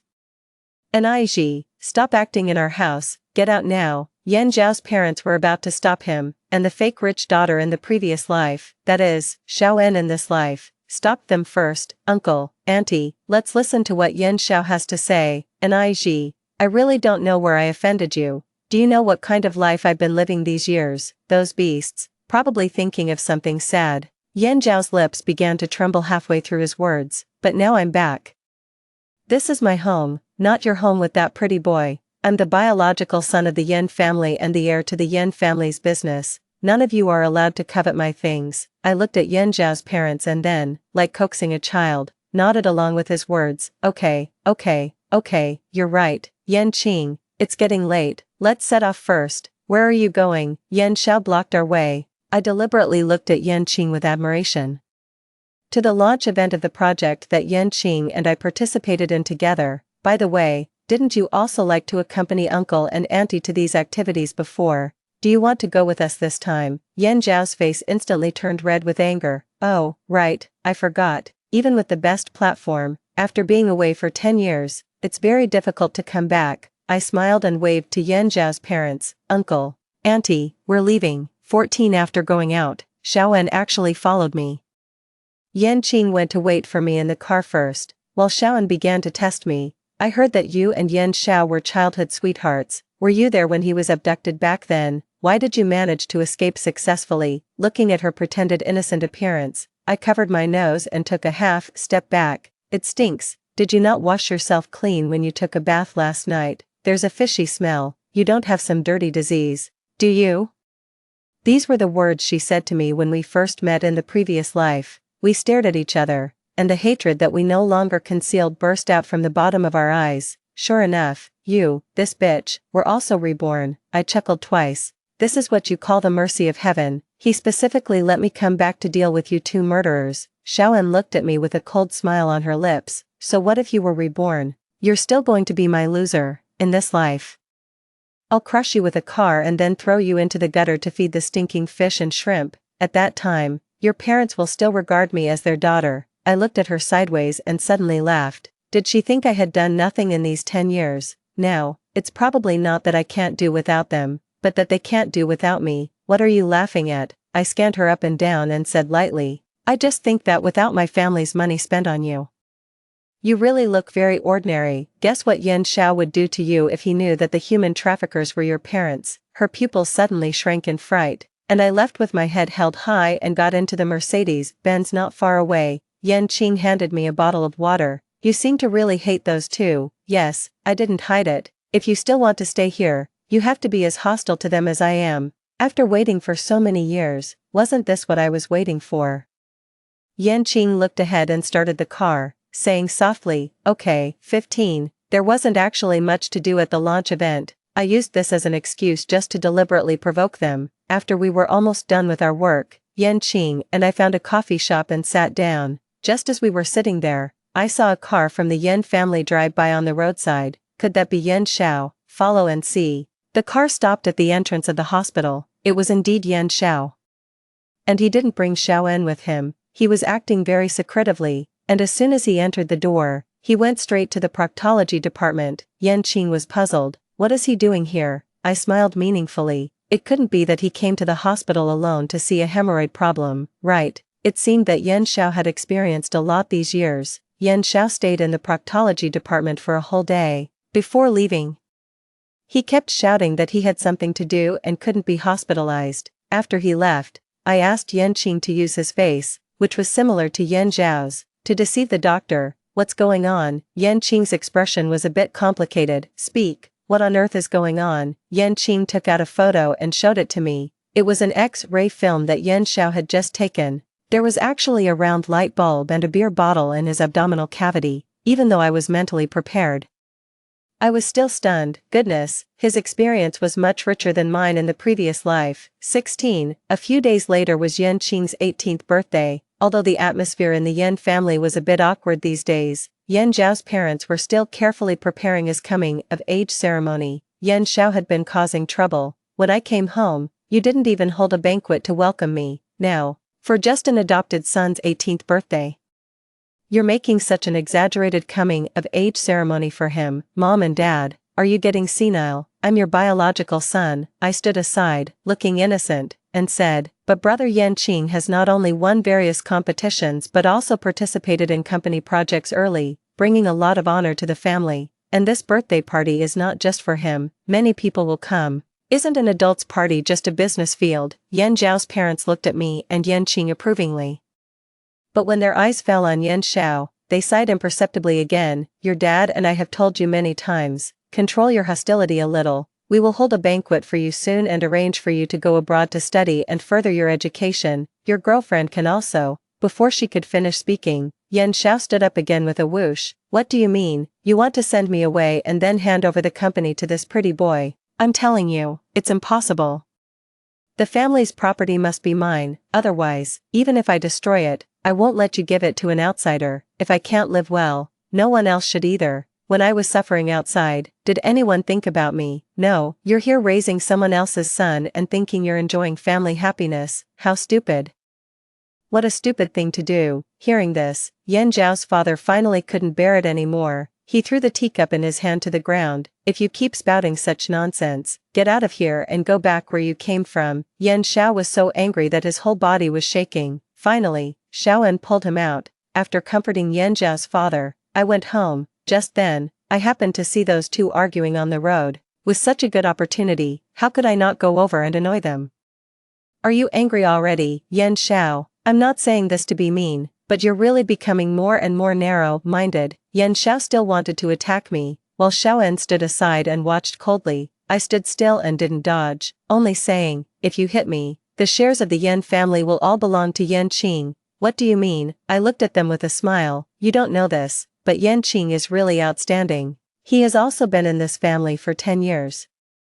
Uncle and auntie have already signed a document to give him 10% of the shares, which will take effect on his 18th birthday. That was the first time I saw someone actually so angry that their eyes seemed to be on fire. After the 18-year-old coming-of-age ceremony, Yan Qing will be a proper shareholder. Yen Xiao gritted his teeth. This is simply outrageous. 17. many people came to the coming-of-age ceremony. As the protagonist of the day, Yanqing was shining brightly.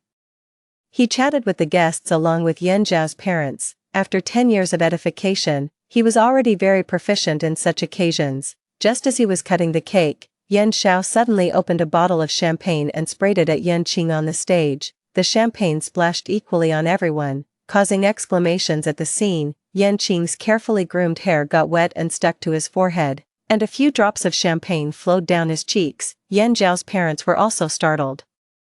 But it was too late to stop it. "Why are you celebrating this outsider's birthday? Why are you introducing him to so many people?" Yan Zhao shouted from behind. Still not satisfied, he went up on stage and tore off the microphone. "Open your eyes and see clearly. I'm the proper heir of this family. That fake, I'll kill him sooner or later." Before he could continue going crazy, Yan Zhao's father rushed up directly and slapped him. "Shut up, I'm sorry, everyone.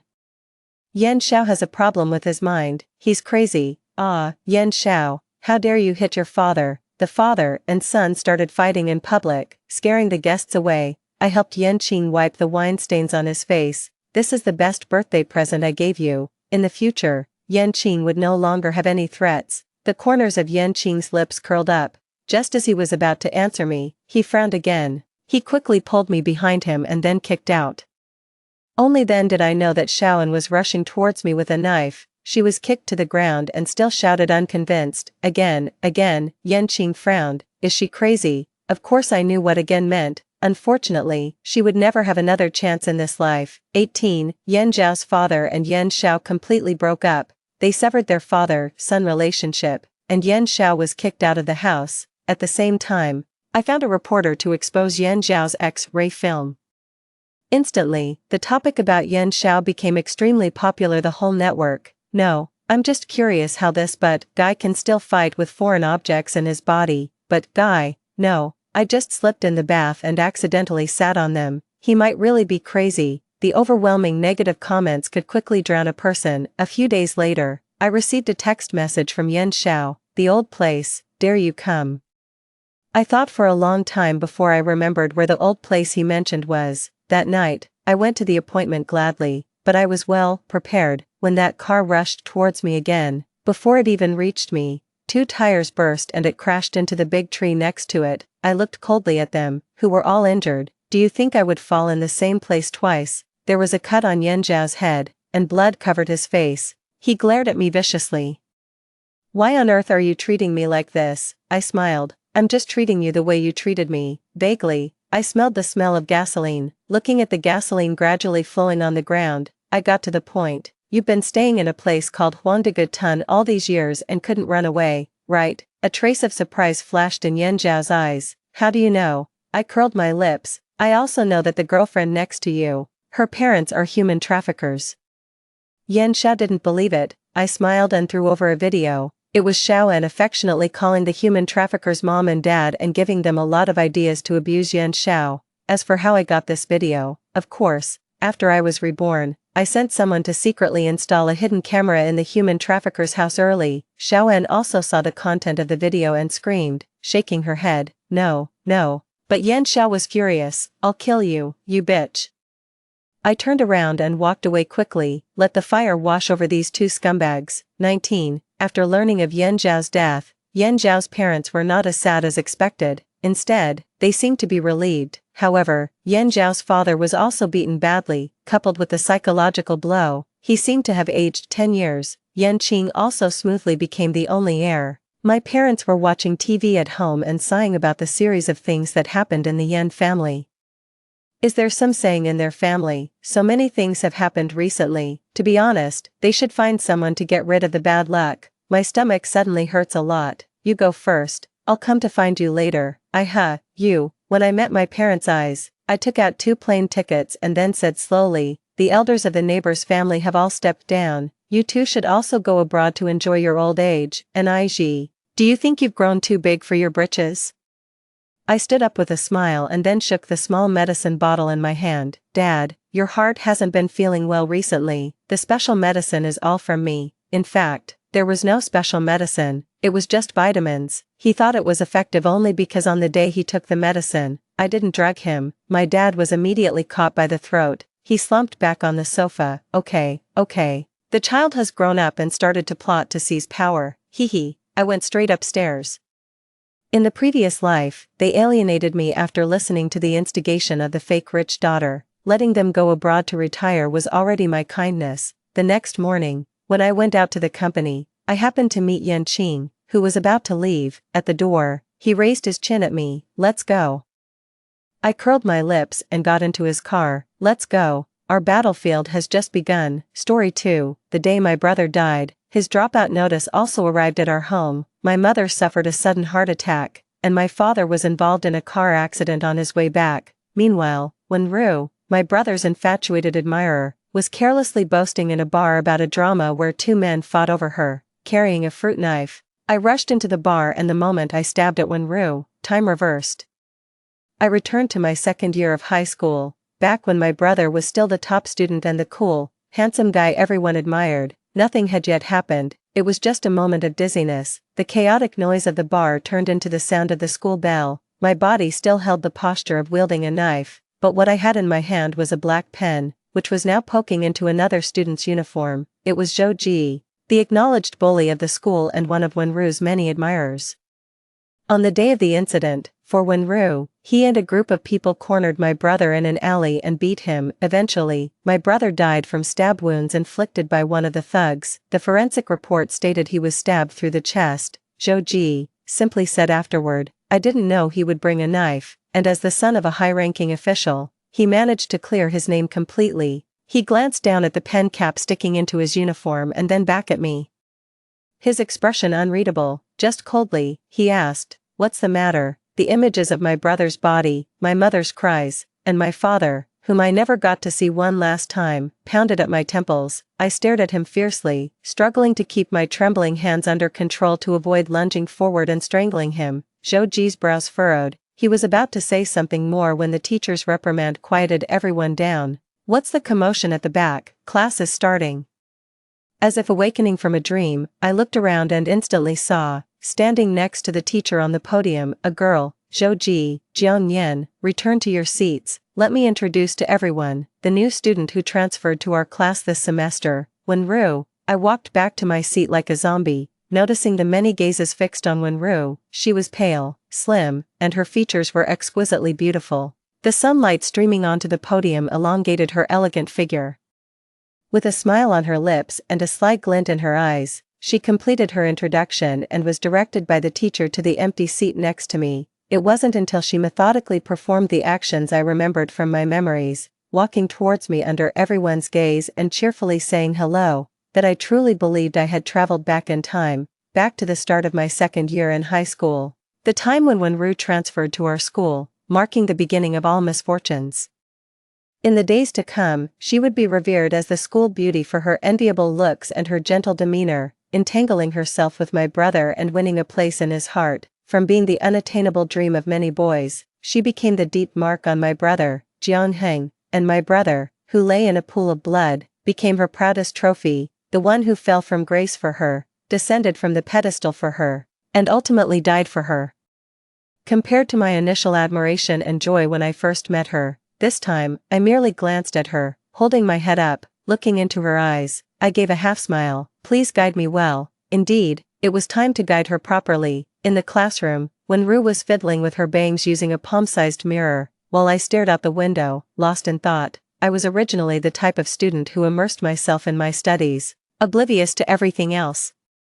Even though Jiang Heng's grades were excellent, I always left him behind. Returning to my second year, I only needed a glance to reinforce what the teacher was explaining. For that reason, when I first learned that Jiang Heng had started dating, I was merely curious and gossiped a bit without making a big deal out of it. After all, it was the typical pairing of the most attractive boy and girl at school, which was hardly controversial. Even when he picked up smoking and drinking from Wenru and his grades began to decline, I inwardly scoffed at the idea of love turning someone's brain to mush, thinking it would not end well. Prophetically, Jiang Heng died. On our 18th birthday, my mother mentioned that he was born just a minute before I was. That day, he made his last phone call to me. He said he had waited in line for an hour to buy my favorite Kolomi series cupcake. By the time I arrived at the scene, Jiang Heng's body had already been taken away. In that alley, apart from the toppled cupcake, there was also a bunch of Star of Bethlehem flowers, trampled and dirty. Those were my favorite flowers. In this world, countless people are dizzy with love, some confused, some mad, but it shouldn't lead to death, and it definitely should not have been my brother. Fate has given me a chance to start over. To change the fragmented fate of my family, I want to pull my brother Jiangheng back from the abyss.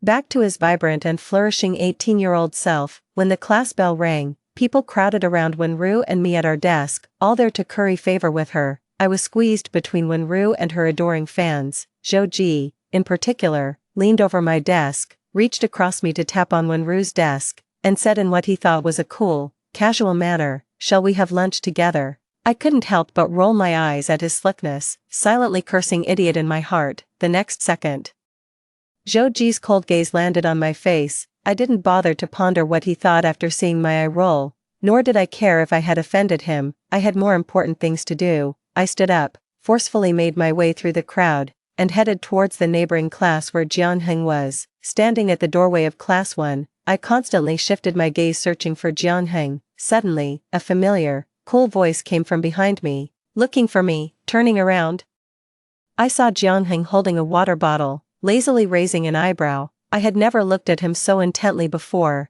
This Jianheng was alive, his short-sleeved school uniform wrapped tightly around his growing frame, the top 2 buttons neatly fastened, leading up to his prominent Adam's apple and sharp jawline, his silhouette cast by the sunlight completely enveloping me. Seeing that I remained silent, he frowned and waved his hand in front of my face. "What's wrong?" My eyes watered, and I quickly rubbed them before looking up again, tears streaming down my face. "Brother." I suppressed the urge to hug him, opened my mouth, but my throat was so tight I couldn't speak. Jianheng, shocked, hesitated for a moment before wiping my tears away with his cool fingertips. He then changed to a gentle, serious tone. "Tell me, what happened?" I grinned, an uglier expression than crying, and managed to choke out, "It's nothing, let's go home early tonight. I miss Mom and Dad." Jianheng laughed. "What are you, in kindergarten? You still haven't grown up." Then, he put one arm around me comfortingly. "All right, we'll leave right after school." After making sure there was nothing unusual with Jianheng,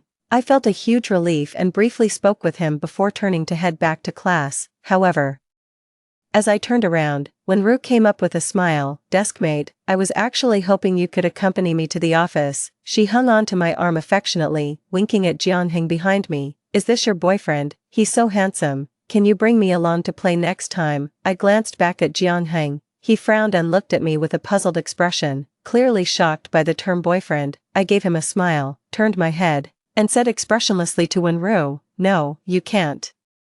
My brother doesn't like girls who are too overpowering." As soon as I finished speaking, Wenru's expression turned as if she was constipated. She bowed her head almost imperceptibly and sniffed herself to check for any odd smells. After confirming that there was no strange odor on her, she curled her lips. Her expression cooled, but her words still showed a hint of weakness. "Jiang Yan, today is my first day at this school, and I hope we can get along well. If I have offended you in any way, please tell me directly instead of attacking me for no reason." Her expression was sincere, her words polite, and her demeanor neither servile nor overbearing, like a delicate white lotus shivering in the cold wind but still standing firm. I mimicked her demeanor with a sincere face and said, "Ah, what did I attack you for? You really do have a strong scent." I even winked at Jianheng. "Brother, didn't you smell it?" Caught off guard, Jianheng glanced at me helplessly and played along.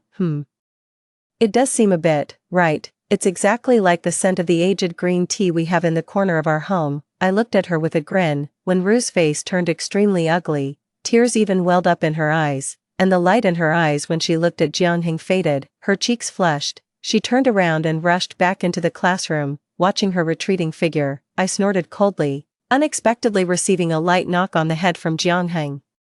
He looked at me with a slightly critical expression, asking, "Why are you being so harsh with the new girl?" I took his words as instinctively protecting Wenru. Flashbacks of previous incidents triggered a wave of disgust in my mind, and my tone grew harsher. "What's the matter?" Feeling pity for her. "Then why did you just play along with me? If you feel sorry, go comfort her." Jianheng's face showed surprise and confusion once again. After a moment, his expression darkened, and his voice lowered. "You're acting strange today. That girl's perfume was indeed a bit pungent." I was just stating the truth. if you feel wronged, tell me, but if you keep lashing out for no reason, then suit yourself." After speaking, Jianheng turned to head back to class, adjusting my breathing. Just before the bell rang, I called out to his retreating figure, "I just don't like her, and if you end up liking her, then you are not my brother anymore." I returned to the classroom, dispirited.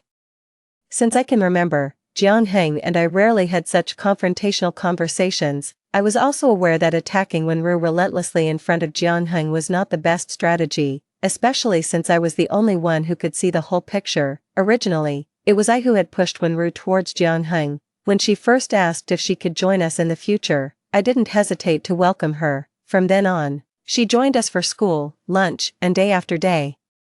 The way Wenru looked at my brother grew stickier. She even started handling love letters from other girls for him, reading them to him in a sugary voice, watching his ears turn red, and occasionally saying something subtly flirtatious. Their outings on weekends became more frequent, and my brother's academic ranking started to slip, while I devoted myself entirely to my studies, thinking, let them be, as long as I performed well, the rewards from my parents would be greater. Back then, how could I have imagined this outcome? The bell for class rang. It was time for physical education, and the classroom was slowly emptying. I was about to grab a test paper and head to the sports field when I noticed someone sitting at my desk. Zhou Ji was idly flipping through my test paper, oblivious to my approach until I was right in front of him, and still, he didn't even lift his head. I reached out, pulled the test paper from his hands, and uttered coldly, "Stand up." Only then did Zhou Ji look up at me, his eyes filled with mockery. The top student, so aloof. I ignored him and repeated, "Stand up." Zhou Ji, now even less inclined to get up, leaned back, pressing against my backpack and laughed heartily. "I heard you're quite capable," even made the new student cry. "Is this how you want to get my attention?" I watched him silently for 2 seconds and then smiled. Yes, I actually enjoy seeing her cry.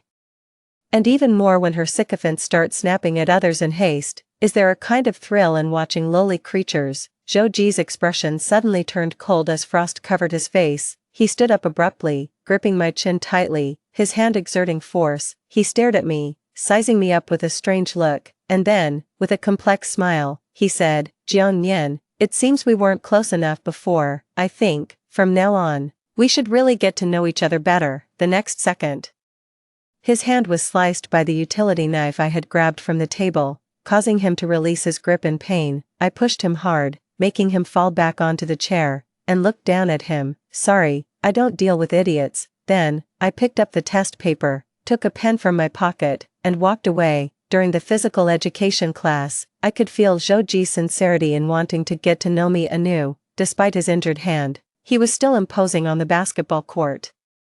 Ignoring his occasional cold glares, I focused solely on figuring out the solution to the last and most challenging problem on the test paper. However, the basketballs frequently flying my way forced me to pay attention to the court. The last time, after scanning my surroundings, I subtly adjusted my position under the guise of tying my shoelaces. Zhou Ji's basketball flew towards me in a perfect parabolic trajectory, which I narrowly dodged by tilting my head. The next moment, a dull thud of the basketball hitting flesh, followed by a piercing scream, came from behind me.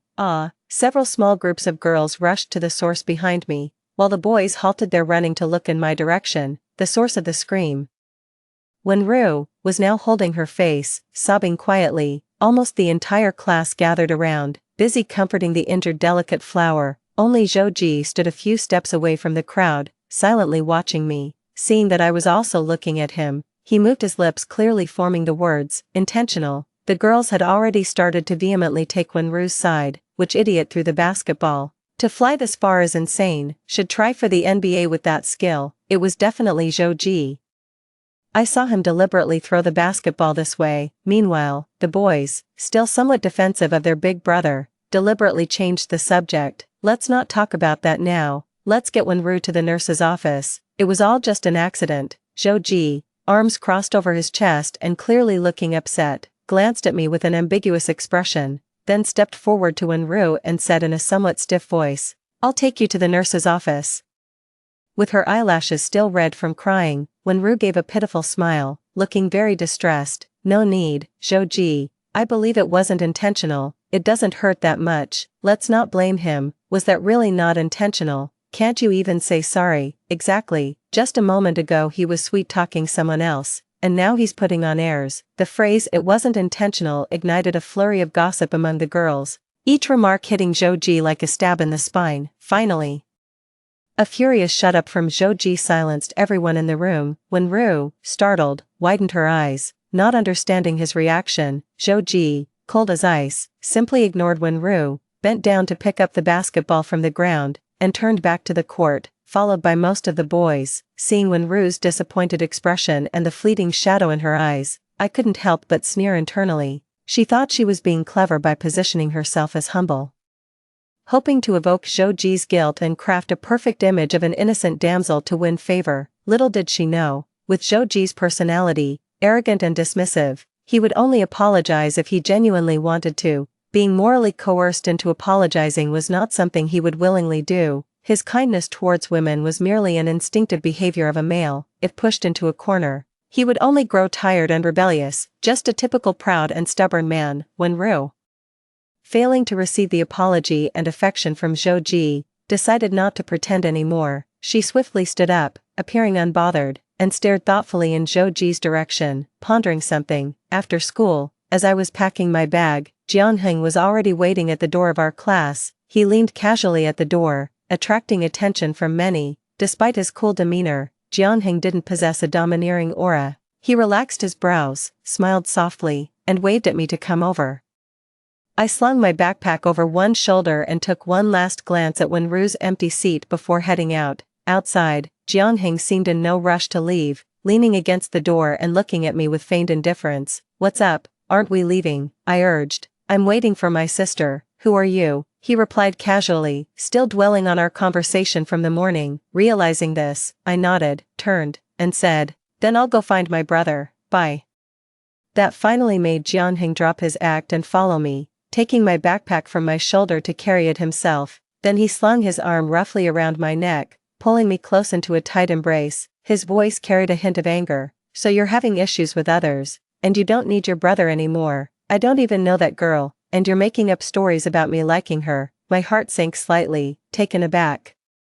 I had always feared that Jianheng in this timeline would repeat past mistakes, but I had overlooked his inherently aloof nature. Hesitantly, I asked, "So, what did you think of her when you saw her?" He seemed even more exasperated but answered obligingly, "Just an ordinary girl." His expression was sincere, showing no deceit. Wenru was far from ordinary, but Jianheng was never one to judge by appearances, having been approached by many women, including beauties, throughout his life.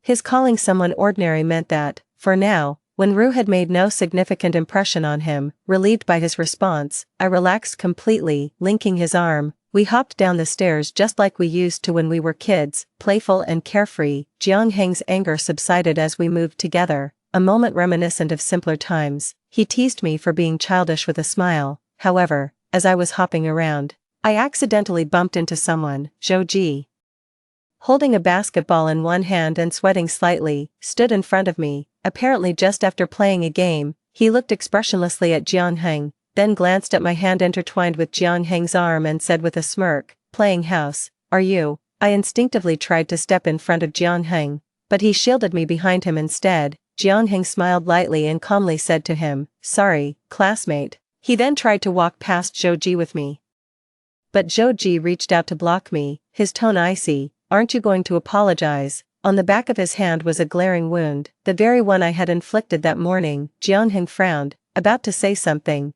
but I spoke first with a sweet smile. "I'm sorry, brother Zhou." Zhou was taken aback, seemingly not expecting me to be so docile. A hint of mockery flashed in my eyes as I gently caressed his wound with my hand, then dug my nails deep into his flesh. The barely healed wound started bleeding again under my pinch. Zhou's face twisted in pain, trying to shake off my hand, but I gripped even tighter. "Hurts, doesn't it? It's just a fraction of what my brother endured." "Damn." As Zhou was about to throw the basketball in his arms and raise his other hand, I let go, my eyes slightly downcast. I met his gaze, my eyes venomous, and whispered, "Brother Zhou, be more careful where you walk in the future, lest you bump into me again." Perhaps because I made no effort to conceal my hostility, more than anger, Zhou's eyes showed surprise and confusion. He couldn't understand why someone who had always been quiet, buried in her studies and hardly ever spoken in 2 years, harbored such intense resentment against him. I stopped looking at him and let Jianheng pull me away. Those actions were subtle, and Jianheng didn't notice anything unusual, only turned his head slightly in dissatisfaction.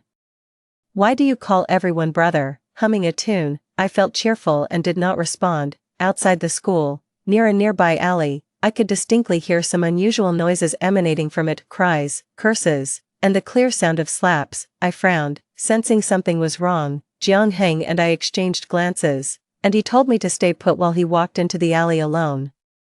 How could I possibly obey? I followed him. The alley was long and narrow, its walls connected to many old, dilapidated standalone residential buildings. Following the noises, the sounds of laughter and crying grew louder. Finally, in the yard of an abandoned 2-story building, I saw Wenru squatting on the ground, crying, surrounded by several rowdy girls. Wenru's hair was disheveled, her face tear-streaked. The leader of the girls poured a can of soda over her head, the beverage dripping continuously through her hair. Her school uniform, shortened deliberately, soaked and clinging tightly to her body, revealing her shapely figure. The girls squatted in front of her, gently slapping her face and laughing loudly. "What are you doing?" Jianheng couldn't just stand by. He picked up a short steel pipe covered in cement from the ground and said calmly, "I've already called the police, they'll be here any minute." Wenru, like a drowning person clutching at a straw, staggered into Jianheng's arms and clung tightly to his waist, her face rubbing against his chest as she cried, like a frightened little rabbit. The girls,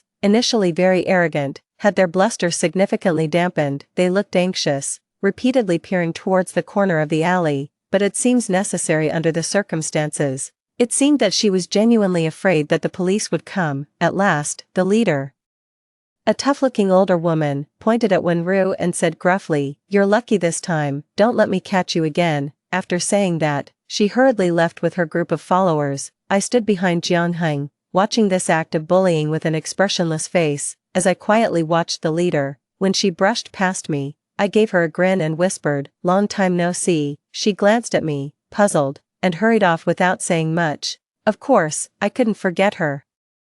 She was the girl who had laughed the loudest at the bar next to Wenru. Listening to Wenru boast about her Queen of the Sea experiences, Jianheng looked somewhat stiff as he comforted Wenru in his arms, gently patting her back and saying softly, "It's okay, don't be afraid, they're gone now." Wenru then looked up, her face still delicate despite being stained with tears, showing no signs of the red slap marks or even any swelling. She looked pitifully at Jianheng and asked, "Can you take me to the hospital?" Jianheng hesitated, then turned to look at me. I smiled broadly. "Why go to a hospital? Just come to our place, it's nearby, we can check you over there." Jianheng was clearly surprised by my offer to take Wenru home out of goodwill, but he didn't say much, just as he didn't when he had rushed in like a hero earlier. Protecting the vulnerable is a natural duty for him, my brother. He could fulfill my minor requests, but interfering with his rescues would only lead him to be increasingly disappointed in me. As it turned out, even if I kept my distance from Wenru in this timeline, she would still go to great lengths to design a chance meeting to get close to Jianheng. Along the way, Wenru clung to Jianheng as if boneless, either tripping over stones or taking dramatic falls on flat concrete. She occasionally let out sharp cries of pain,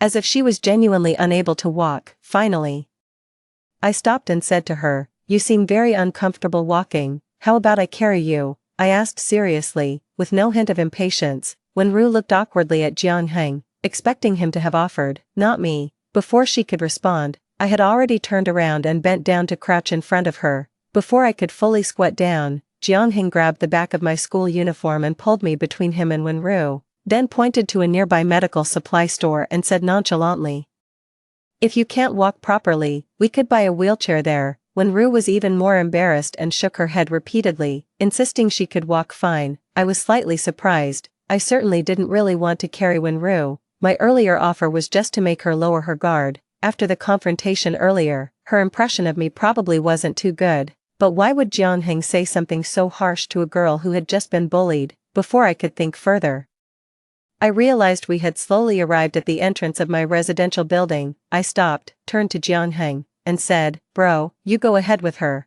I'm going to the convenience store to pick up some things." Jianheng asked, "What are you buying?" I casually replied, "We seem to be out of band-aids and alcohol at home, Without suspicion, Jiangheng nodded and walked away with Wenru. I watched as their figures disappeared around the corner, then turned and entered a large digital mall.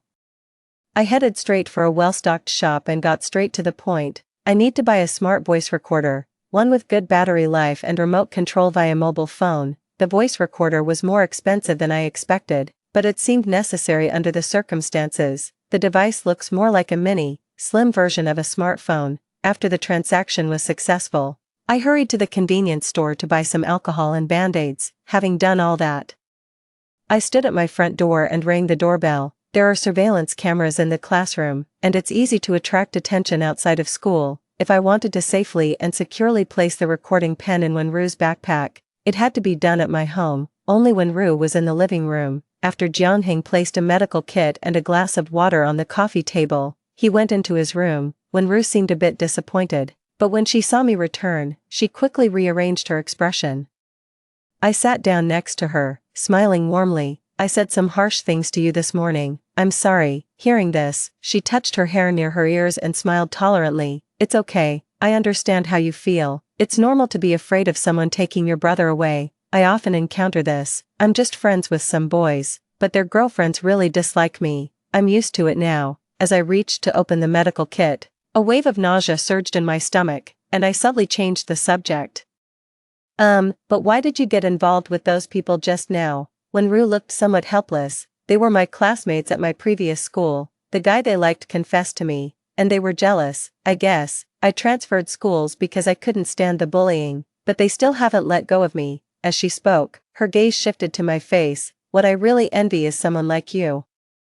A simple and unadorned good student who doesn't attract much attention from the opposite sex and can focus on studying. Unlike me, I'm exhausted dealing with unwanted suitors every day. Oh, I don't know why. Even though there are so many girls at school, they still fancy me. I nodded and smiled, patting her leg without engaging further in the conversation. You seemed uncomfortable walking just now. Let's check if there's any injury on your leg first. After saying that, I gestured for her to stretch her leg out on the sofa. Wenru was clearly reluctant. Actually, I'm not really hurt. No need to check. By the way, where's your brother? Isn't he coming out? I raised an eyebrow. He's in his room. Should I call him for you? Wenru smiled. No need to trouble you. I'll go myself. I'd like to see what a boy's room looks like inside. I coldly chuckled, but nodded outwardly. Wenru tidied her hair to maintain a refined look and headed towards Jiangheng's room. As her figure disappeared at the doorway of Jiangheng's room, I quickly searched her backpack. The backpack wasn't empty, but there were no textbooks or exercise books, not even the homework assigned today. There were just a few romance magazines, a makeup bag, and some other miscellaneous items unrelated to studies. I placed the recording pen in a hidden compartment she wouldn't notice. Wenru came out much faster than I expected. She was only inside for 2 minutes and came out looking very pleased. Jianheng followed behind her, looking weary. Classmate, if there's nothing seriously wrong with you, you should head home early. Jiangheng's tone was polite but distant. Wenru sweetly said, I was fine just now, but now I feel a bit uncomfortable. She looked at Jiangheng bashfully. Suddenly, my heart is racing. My throat is tight, and I'm breathing rapidly. Jiangheng looked at me somewhat speechlessly, and I smiled slightly, walking into the kitchen to grab a kitchen knife. Rapid breathing, you might suffocate. You know, I've read a bit about cricothyrotomy. How about I sterilize and try making an incision in your throat? My kitchen knife is quite clean. Wenru's expression froze, clearly not expecting this turn of events, and quickly waved her hand saying it wasn't necessary. Before leaving, she cautiously looked at Jiangheng. Thank you for saving me today. Can I walk to and from school with you guys from now on? I'm afraid of running into those people again today. Jiangheng didn't respond. He seemed hesitant, and Wenru's words hit him right where it hurt. If he refused and something really happened to Wenru on the road, he would likely blame himself for the rest of his life. Thus, I didn't give him the chance to decide. Looking into Wenru's eyes, I spoke with a cold and firm tone, word by word. No, you can't. The air seemed to freeze for a moment, and a shadow of resentment briefly crossed Wenru's face. She bit her lip, remained silent for a while, and finally offered a sorrowful smile. At last, she turned to Jiangheng, her voice almost pleading. Then, could you take me home? My house isn't far from here. Before Jiangheng could respond, I quickly took her by the hand with a smile. I'll take you home. 9. Wenru's home was indeed nearby, just across the street. We hadn't walked far when I noticed her spirits were low. A hint of mockery flashed in my eyes. I patted her shoulder. "I'll head back first then." She ignored me, but suddenly called out my name, Jiang Yin. I stopped and looked at her. Her expression was no longer frail and innocent. With a cold gaze and a harsh tone, she said, "It's pitiful how you scheme to keep me away from your brother. Men are all the same. They like beautiful and charming things.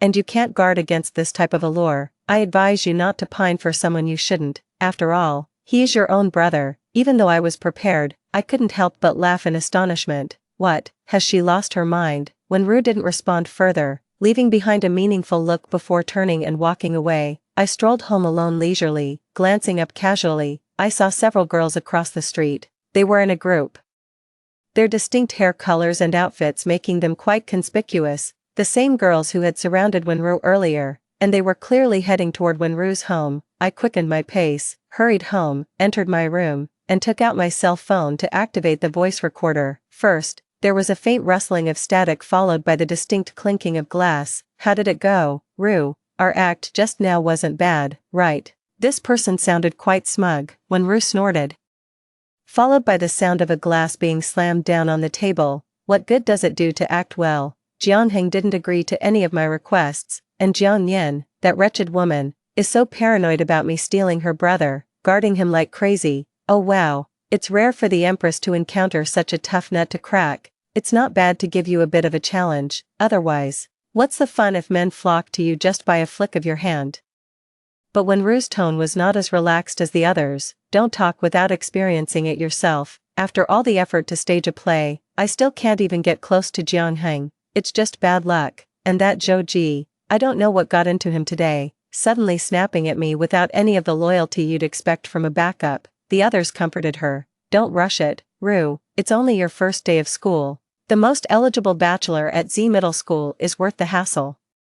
And succeeding in the end will feel even more rewarding. If all else fails, just resort to some unconventional means. I know the owner of Blossom Bar sells certain substances. Relax, Rue, we'll find a chance to teach that nasty girl a lesson." "What's her name?" "Jiang Yin." "Right." After a while, I pressed the pause button. 10. The first Thursday and Friday of the school term were traditionally reserved for exams. Having already completed my senior year, I was well versed in junior year knowledge and various standard question types. Even without specifically reviewing, I could easily handle the exam. Before the morning reading session, a girl approached me with a thin notebook of mistakes, smiling politely as she asked, "Jiang Yin, could you help explain these questions to me?" I looked up and saw it was Xian Qiu, who sat towards the back of the class, had average grades, and liked to secretly read novels on her phone during less important classes. I nodded and agreed happily, then added one more question. "Did you bring your cell phone today?" During the math test, while everyone else was still furiously writing, I had already finished and was staring idly at the clock on the wall. Although I was zoning out, I could still catch Wenru looking over at my paper out of the corner of my eye, with a slight smirk. I subtly shifted my test paper a bit closer to her to make it easier for her to peek at my answers. A moment later, when the homeroom teacher walked away from the lectern passing by my seat, I put on a surprised and puzzled expression, and in a voice loud enough for the teacher to overhear, I said to Wenru, "Isn't it hard to copy like that? Should I just write it for you?" Before Wenru could react, the homeroom teacher had already turned around and walked over to our seats, looking down at us.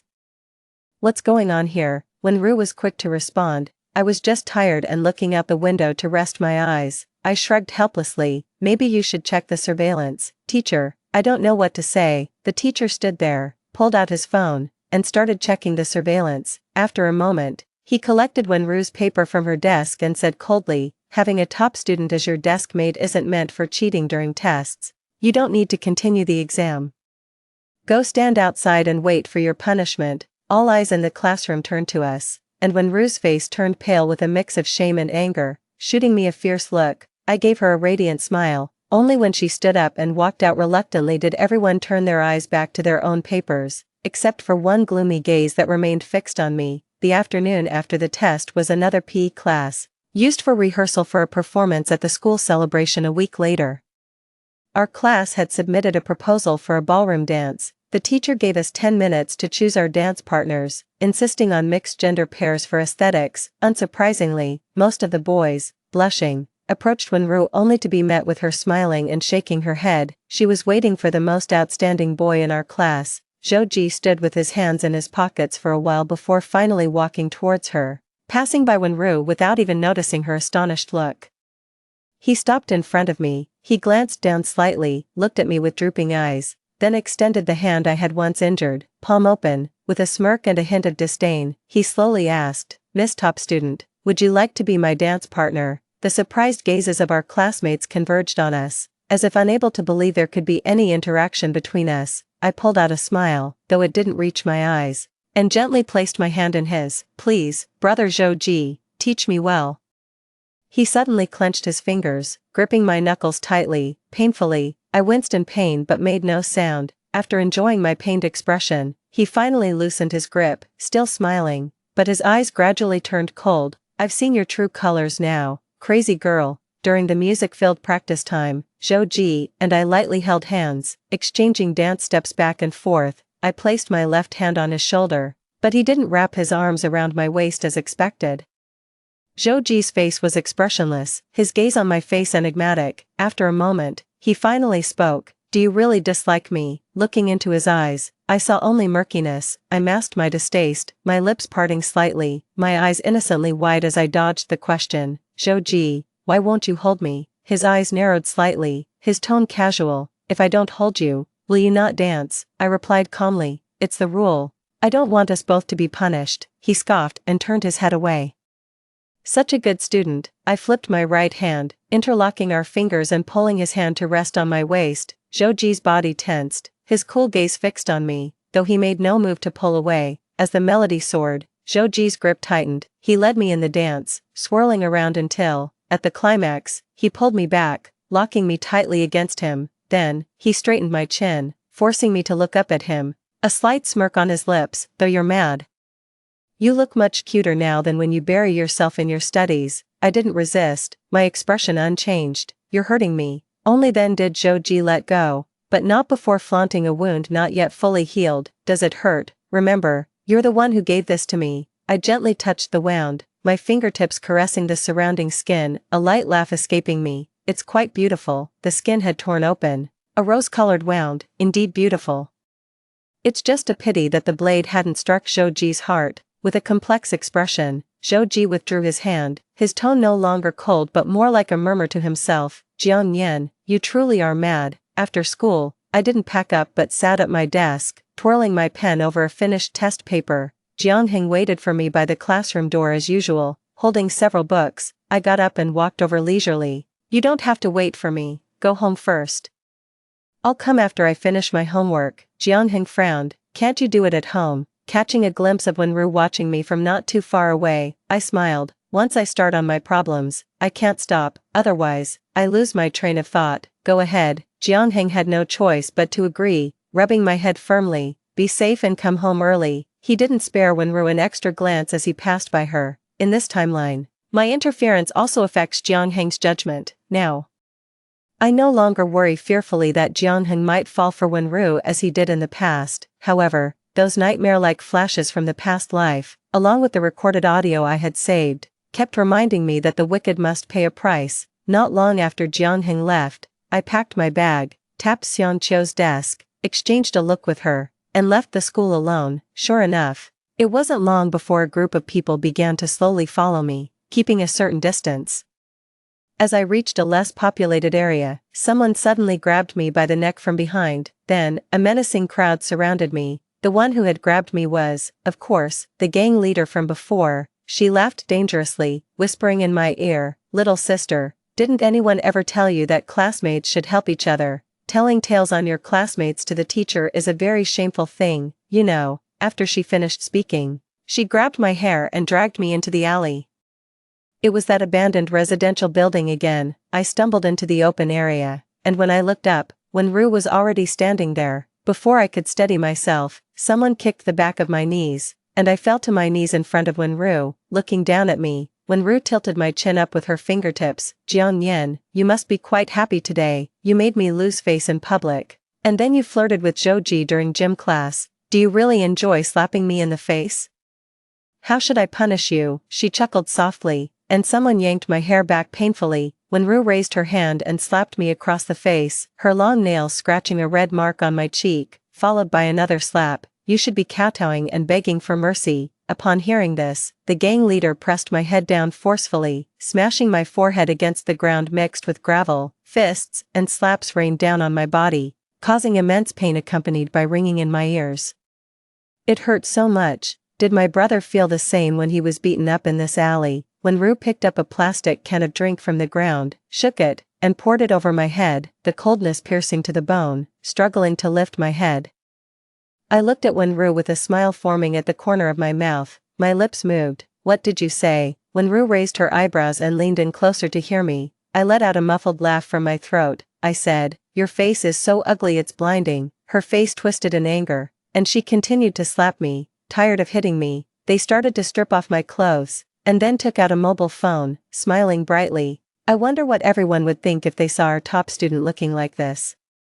My clothes were half torn when suddenly noises came from the alley. The gang girls cautiously stopped and looked outside. Weakly lying on the ground, I gazed toward the direction of the noises, breathing heavily, yet feeling a rush of satisfaction. The gang leader kicked me twice more and then suggested to Wenru, "Let's not stay here. It's not safe. Let's go to the old place." Laughter spread among the group again. I was taken to the Blossom Bar. The bar was noisy and dark, with only sporadic neon lights shining on my face, hardly drawing any attention. Even if someone noticed, it seemed to be just another usual scene. I was pushed into a booth, and when Rue sat beside me, lighting a cigarette, she smiled at the gang leader and said, "Didn't you say the boss sells that kind of drug? Go get some and let's test it on our little guinea pig." Understanding her hint, the gang leader left and soon returned with a small transparent plastic bag containing the drug. She patted my face. "Open your mouth." Uncertain of what the drug was, I kept silent and just stared at her coldly. The gang leader laughed dismissively and slapped my face. "I fucking told you to open your mouth." When Rue sneered and pressed the lit cigarette onto the back of my hand, the searing pain made me scream in agony. Just as the gang leader was about to shove the pill into my mouth, a low, hoarse male voice reached my ears. "What are you doing?" I looked up and met Joji's eyes. Joji's appearance was unexpected, and the wet bang scattered in front of my eyes hid the excitement in them. It was all too perfect. Joji had already taken off his school uniform, dressed casually in a baggy black t-shirt, topped with a baseball cap. His gang stood behind him, looking over with keen interest. I immediately recognized the thug who had stabbed my brother to death. "Joji," when Rue exclaimed in shock, her face turning pale. Joji merely glanced at her before shifting his gaze to my face, his expression unreadable. After a moment of silence, he spoke in a cold tone, "Leave this guy to me." The gang leader was naturally displeased, and though she was annoyed, she could tell Joji was not someone to be trifled with. She patted Joji on the shoulder. "Brother, stay out of our business." As soon as she finished speaking, Joji grabbed her fingers and twisted them outward. The gang leader cursed in pain. Meanwhile, Joji's face remained stern as he gave a cold laugh. "Who's your brother?" When Rue quickly pulled the gang leader back, feigning composure as she addressed Joji. "Joji, it was Jiang Nian who provoked me first, and my friend was just teaching her a lesson. We meant no harm. If you still want to play, this one's yours." Joji didn't even look at her and simply said one word, "Scram." When Rue and her gang left, and Joji came to sit next to me, he remained silent. And a youngster from the gang jokingly broke the silence. "Brother Zhou, who is this?" A whistle sounded, and another person laughed. Who else could make Brother Zhou play the hero but her? Amid the teasing, Joji didn't even frown but looked at me casually, his eyes playful. He said sternly, "Any more nonsense, and you can scram too." The others wisely fell silent. I maintained calm eye contact with Joji, although my gaze didn't settle. And I kept an eye on the thug who had killed Jiang Heng. He looked ordinary but had fierce and sinister eyes. The rest were relaxed, drinking and smoking. Only he sat with a stern face, lost in thought. As I was still distracted, Joji's hand reached my face, forcing me to refocus. His fingertips slid across my cheek, tracing the distinct marks of a slap. "Not very good at frenzying, are you? Look at the state you've gotten yourself into." His tone was mockingly playful. I smiled and lowered my lashes, placing my hand over his on my cheek, my tone slightly sarcastic. "Are you going to avenge me?" Joji seemed amused by the idea. "Avenge you? What would you do for me?" I didn't respond, just gently held his fingers. Zhou didn't pull away, his gaze intense. Aren't you afraid I might ask for something excessive? I raised an eyebrow. How excessive? Want to sleep with me? Zhou stiffened, his expression darkening, and he gripped my wrist in return. You really have a way with words, always surprising me. I had never really intended for Zhou to avenge me. Realizing that staying here was a waste of time, I forcefully broke away and stood up to leave. Zhou showed no reaction, and as I walked past the gang, someone grabbed my arm, smirking cheekily. Sister-in-law, leaving so soon, why not stay a bit longer? I was about to shake him off when Zhou's deep voice came from behind. Don't touch her. The man reluctantly let go. As I passed the thug, he was looking down at his phone. I quickly glanced at him without a trace, other than having heavy dark circles. There was nothing remarkable about his appearance, and on his phone screen, the details show a transfer payment from a balance. The balance displayed is only a few dollars, however, it shows numerous large expenditures in whole numbers at different times. This person is clearly strapped for cash. At least for now, I didn't have time to look closely. As I locked eyes with the young punk, who looked dejected and emotionless, suppressing the urge to stab him, I turned away and left the booth. After leaving the bustling bar, I ignored the astonished looks from passers-by and pulled out a cell phone from my backpack. I put on wireless earbuds and opened the app connected to the remote-controlled recording pen, and pressed the record button. The recording pen, which was tucked away in the backpack before when Rue discovered it, had already been retrieved by me, just moments ago. During the brief confrontation between Zhou and the gang leader, I took advantage of the dim lighting to slip the recording pen back into a crevice beneath the booth's sofa. 14. Brother Zhou, who was that girl just now? She looked quite innocent. It was an unfamiliar voice, still carrying a hint of sleaze. A lunatic, replied Zhou. Damn, really? The vibe between you two earlier made me want to move to another spot. Didn't want to interrupt, ha ha ha ha. I walked slowly on my way home, patiently listening to some meaningless chatter. Finally, a different piece of information came through the earphones, in a voice hoarse and a bit frightening. Brother Zhou, could you lend me some more money? At this, everyone fell silent, the atmosphere turning dead. After a moment, I heard the click of a lighter. Didn't I just lend you 20,000 last time? Zhou's voice sounded emotionless. Yes, but my mom's really sick, and 20,000 is far from enough. Among all my brothers, you're the only one who can help me. I heard Zhou snicker. 20,000 isn't enough. I'm afraid even 200,000 wouldn't be enough for your spending, Li Si. You know whether you're using the money for your mom's treatment or for gambling. Li Si's voice grew agitated. I'm not ing gambling. Then there was a loud crash of a bottle being smashed. Li Si, are you ing sick? Does Zhou owe you anything? Yes, you're not gambling, so tell me how much you borrowed for gambling at those high interest rates, where the daily interest alone must be around 20,000, your mom is almost dying in bed. And you can't even bear to buy her something decent. If it weren't for Zhou continuously paying the hospital bills, your mother would have been in the grave long ago. What the do you care? The argument was loud, almost painful to my ears. I stood at the base of my apartment building, turned off the recording, and the glass window of the security room reflected my face, disheveled and scarred, yet I was smiling. A greedy gambler, under the right circumstances, can also turn into a deadly weapon. Although my home was on the 4th floor, it was a struggle to climb, gasping for air as if the pain from the beating I received earlier was reconverging in my body. My temples ached, my head felt heavy, and I had to cling to the railing to keep from fainting. Standing in front of my door, I took a deep breath and rang the doorbell. Jiangheng opened the door, holding a glass of milk. Seeing me, he lost his grip, and the milk spilled all over, shattering the glass on the ground. Ignoring his astonished look, I sighed, wanting to go in and grab a broom to clean up the mess. As I passed him, he grabbed my arm, his hand resting on my shoulder. A hand trembling slightly touched my face. The voice choked up, unable to fully articulate the words. Shanyan, tell your brother. What happened? I was too weak to resist his touch. I wanted to smile at him, but even that small gesture felt exhausting. Finally, I barely managed to whisper, brother, I'll be alright soon. Before I passed out, the last thing I saw was Jiangheng's pale and bewildered face. 15. I didn't know how long I had been unconscious, but when I opened my eyes again, I found myself lying in a hospital bed. Jiangheng was resting his head by my bed, seemingly asleep. I lay there, eyes open, quietly staring at the ceiling. Soon after, my mother came in, one hand filled with bags and the other holding a double-layered thermal bowl. Seeing me awake, she was both shocked and overjoyed, hurriedly placing her things on the cabinet beside my bed, but tears were already falling. "Are you awake, darling? Do you feel discomfort anywhere?" I obediently shook my head. Jianheng was also awakened by the noise. He looked groggy at first but quickly became alert and reached out to feel my forehead. "Good, no fever." On the side, my mother was calling my father, telling him I was awake and complaining about how long he took to park the car.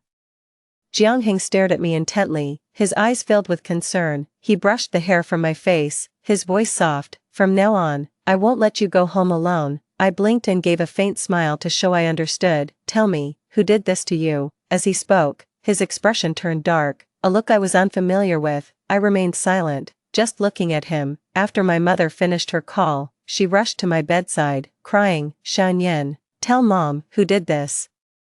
We've reported to the police and tried to check the surveillance footage on your way home, but there was a power outage in that residential area this afternoon, and they couldn't retrieve anything." I shook my head. "Was it someone you don't know?" I nodded. "With no surveillance, there was no evidence. The only evidence was in my hands, and I couldn't just hand it over carelessly. Even after reporting it, it would likely be dismissed as just another case of school bullying. When Rue and those other girls were still minors, and the marks on me were superficial, not even qualifying as minor injuries legally, in the end, it would probably just result in a civil mediation or perhaps a letter of apology." Outside the hospital room, I heard my father's hurried footsteps. He slowed down as he reached the door, his eyes red as he looked at me. Seeing that I was in good spirits, he forced a grim smile. "Our daughter has suffered, let's have something to eat."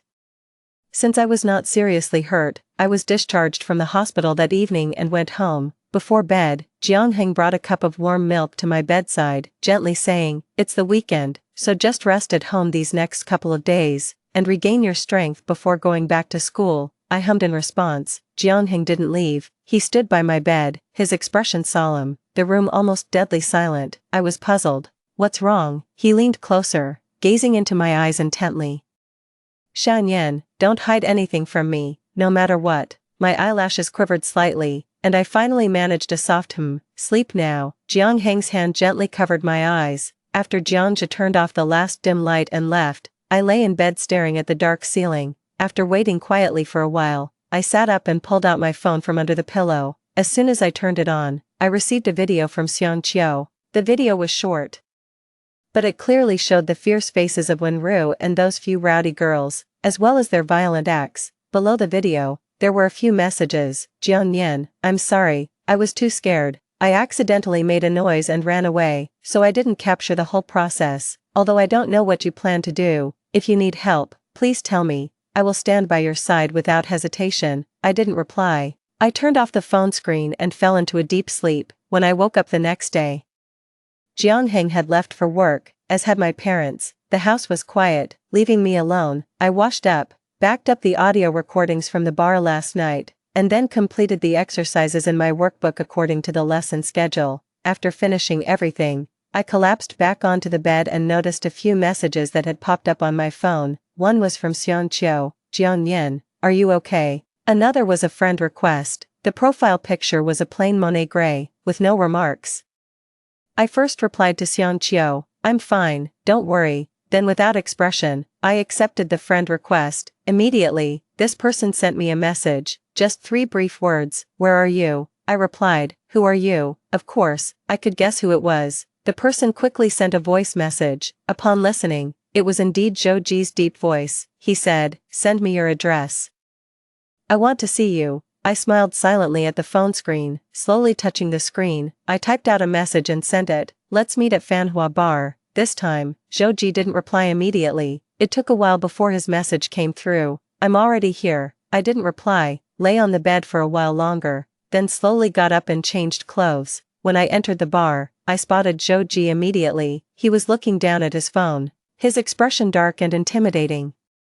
As I slowly walked towards him, he also looked up and saw me. His brows were furrowed, his expression not pleasant. He squeezed out a few words through clenched teeth. you're quite punctual." I sat down beside him, my expression indifferent. My whole body hurts, so I was a bit slow. Joji was silent for a moment, then could only grunt in acknowledgement. I looked around the bar, which was rather empty on a weekday morning. Though there were still some idlers around, I casually asked, "Where are your friends?" Joji seemed displeased. "Just me." "Is that a problem?" I smiled and said offhandedly, "Just curious to know more about you." Hearing this, he slightly curved his lips, picked up the glass on the table, and downed it in one go. Then a phone call later, a group of rowdy youths arrived, arm in arm, including that Lisi, brother Zhou. "What do you need?" One of the young men rubbed his hands together, excitedly speaking. Joji stretched an arm out, casually draping it over the back of the sofa behind me. His hand hung casually by my shoulder, easily giving the illusion that he had his arm around me. He glanced at me with a touch of arrogance and said, "Ask them whatever you want to know." Their piercing stares and the blend of tobacco and alcohol fumes enveloped me, making me slightly nauseous. At times, I felt disoriented.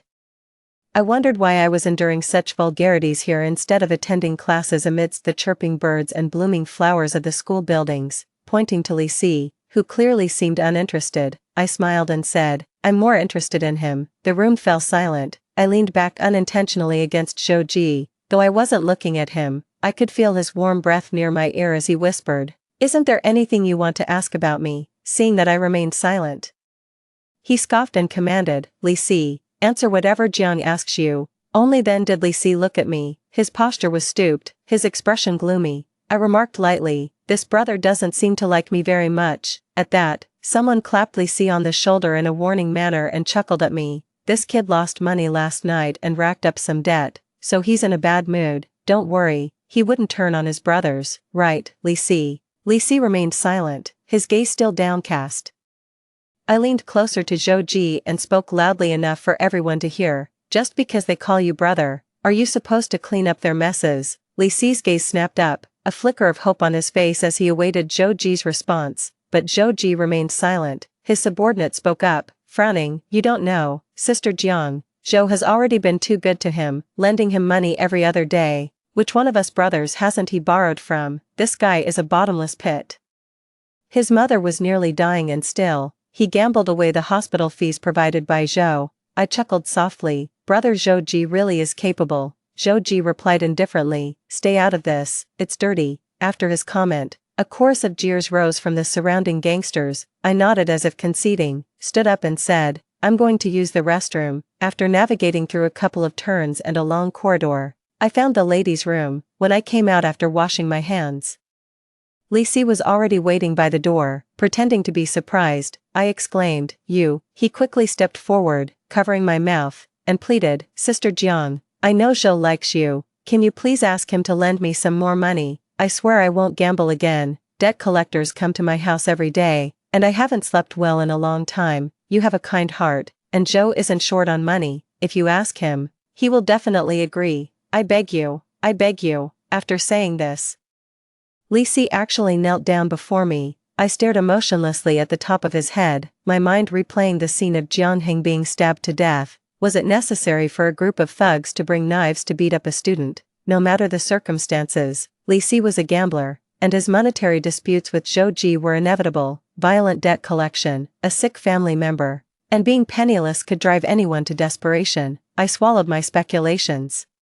Even if Lisi would eventually turn against Zhouji, that day was still too late for me. I didn't have the patience. I sighed, crossed my arms, and leaned against the wall, saying helplessly, "You really put me in a difficult position by saying this. Instead of humbly asking Zhouji for money, it would be better to first tightly grasp the resources already at your disposal." The daily hospitalization fee at the city center hospital is about 1,500, isn't it?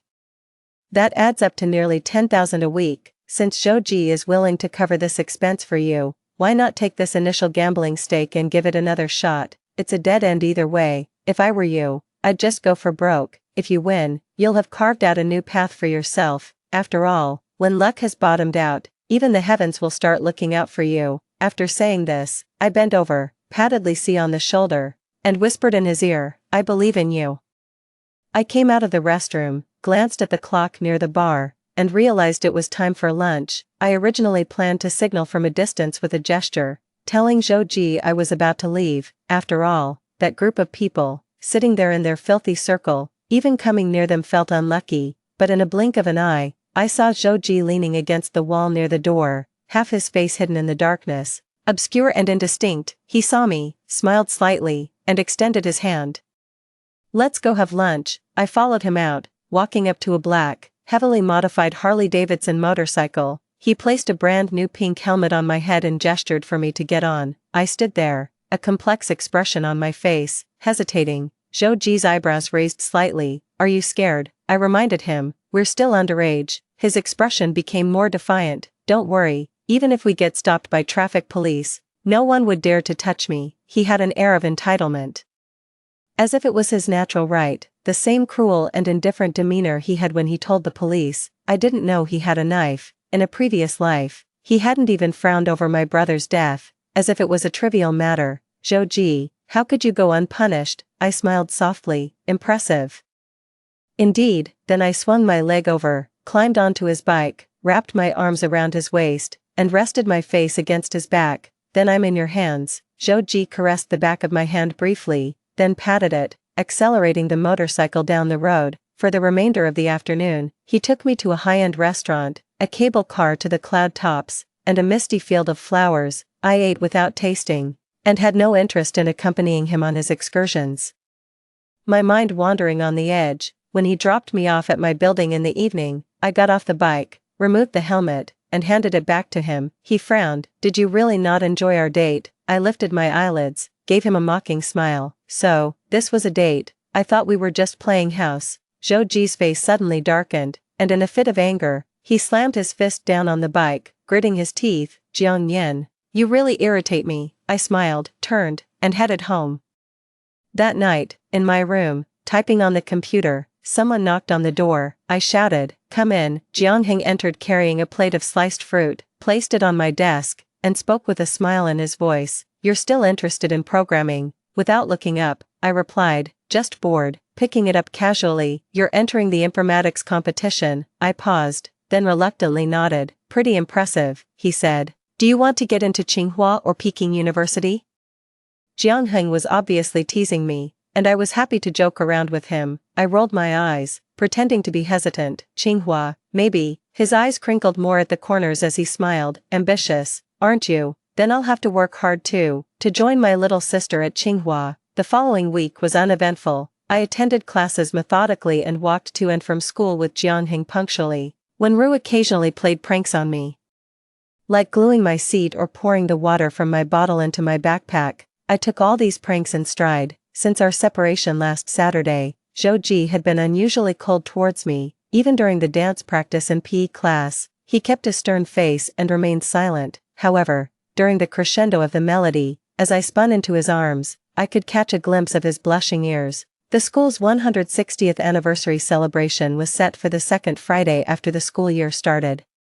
Z Middle School, being a key high school, hosted a grand celebration, trees heavy with fruit, a celebration of life, rooms filled with orchids, painting a shared blueprint. The alumni garden tour for the celebration had more than 30,000 reservations. This included many notable alumni, from officials at various levels to entrepreneurs big and small. The biggest highlight was undoubtedly Gon Lin, an alumnus from the class of '86, who had appeared on the Forbes billionaires list and had donated 5 buildings to Z Middle School. Additionally, the celebration would be broadcast globally, providing the most direct and timely coverage of the campus activities. The live broadcast reservations reached over 100,000 people, and the number of WeChat shares of the event reached 180,000. It was undoubtedly a magnificent feast. On the day of the celebration, after the torch relay tradition, it was time for the cultural performance we had been rehearsing for a week. When it was our class's turn, the melody of the waltz filled the air. This time, Zhou properly held my waist, moving forward and back in step with the music. At the climax, he pinched my waist hard, his eyes and brows carrying a sharp, mischievous smile. I merely glanced at him indifferently. During the 160th anniversary ceremony, as usual, a documentary about the century-long history of Z Middle School was played on a large screen. After the host passionately finished the speech, the big screen lit up, everyone smiled and applauded. However, the next moment, The faces of when Rue and her gang appeared on the big screen. In the video, she was laughing viciously, cursing as she furiously slapped someone's face. The audience's expressions changed, some screamed, and many murmured and pointed. They didn't know who the person being beaten was. This wasn't the first time I watched from a third-person perspective as they punched, kicked, tore at my clothes, and slapped me, but this time, an unparalleled sense of satisfaction rose in my heart. The effect of the video projected on the big screen was clearer than I had imagined. As their actions grew more cruel, the crowd's anger surged like a river overflowing its banks, suddenly breaking free. That's when Rue, the transfer student from class 2 of the second year, damn, she looks so pretty, how can she be so venomous, she doesn't deserve to be at our school, send her to jail, go to hell, murderer. Amidst the countless curses, when Rue lunged at me, her eyes red with rage, she tightly grasped my neck. You bitch, it must be you, you want to ruin my life, even if I go to hell, I'll drag you down with me. I didn't struggle, watching her nearly frenzied state. I restrained myself to avoid bursting into excited laughter. Naturally, the students around us pulled when Rue away from me, as she made her desperate attack. Everyone then knew that I was the victim in the video. The security team arrived just in time. After they subdued and removed when Rue, the noise at the venue still lingered for a long time. Many people surrounded me, offering their sympathy, concern, and pity, which I accepted with smiles. Among the crowd, I saw Jianheng struggling to push through the throng and run in my direction, but the next second, another person grasped my wrist. As I looked up, I met Zhou Ji's cold, stern gaze. He said, "Come with me." I followed him. I didn't look back at Jianheng. "Sorry, brother, I'll be back soon." Zhou Ji pulled me out of the crowd and we ran out of the campus. Since it was the school's anniversary, there was a high volume of people entering and exiting the campus.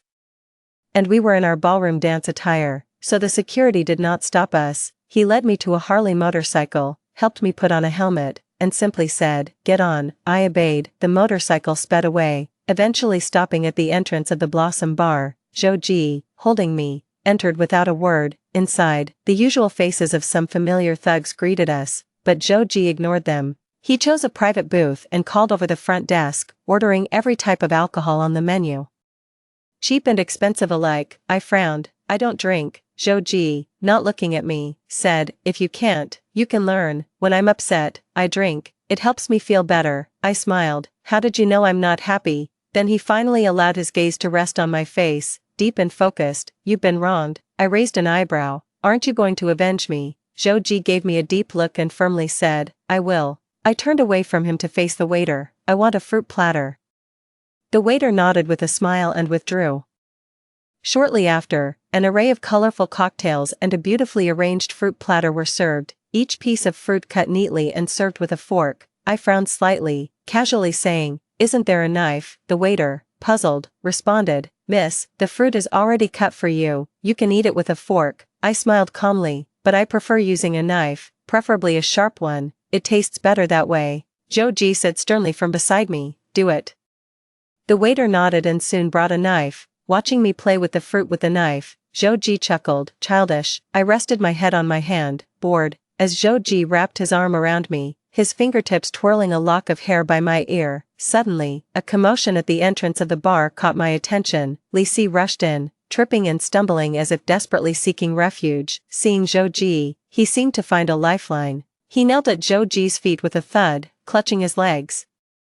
His voice trembling, "Zhou, brother Zhou, you must save me this time." Zhou Ji frowned, clearly impatient, about to speak but was interrupted by a loud noise. A group stormed into the bar, led by a boss wielding an iron rod, sporting a crew cut, a white tank top, and notably tattooed arms. The disturbance began with someone deliberately smashing a few bottles of wine to create a commotion before slowly meandering up to Zhou Ji. With a tone dripping with disdain, he said, "Well, what a surprise to see young Master Zhou here." Zhou Ji's followers quickly gathered around him in a protective stance, only to be pushed back by the henchmen of the tattooed boss. The scene grew chaotic. Zhou Ji calmly patted my hand, his eyes flashing a hint of fierce determination. Without wasting words, the tattooed boss pressed a metal rod against Li Si's head and growled, "I'm not here to make things difficult. Just hand over this deadbeat dog who owes money, and we're good."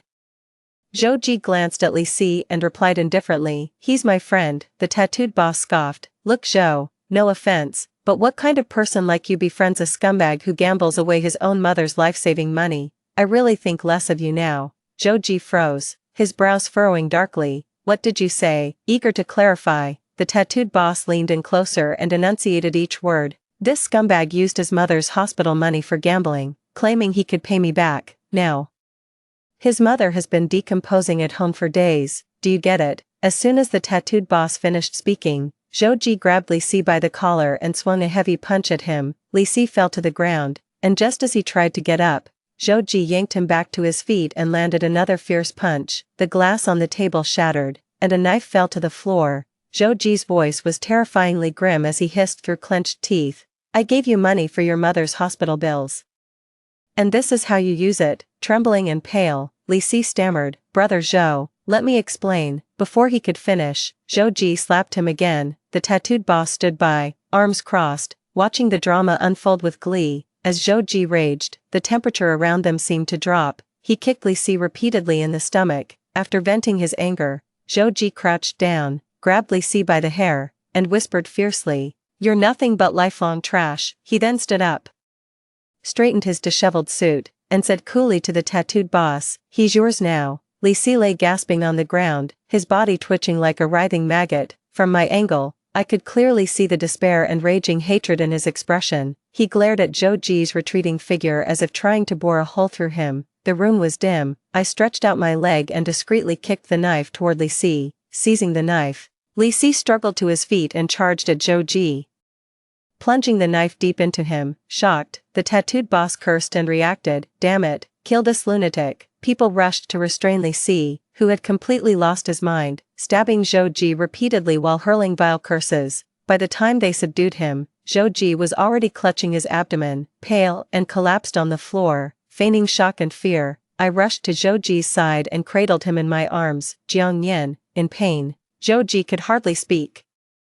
He gasped for air and weakly pulled my head down towards his lips, but now, his strength was fading. I obediently lowered my head and softly asked, Are you okay? Joji didn't speak again, he just focused on me, and as our lips were about to touch, I turned my head and couldn't help but let out a light laugh. His expression was full of confusion and grievance, like a child whose beloved toy had just been stolen. I leaned in close to his ear, my voice low.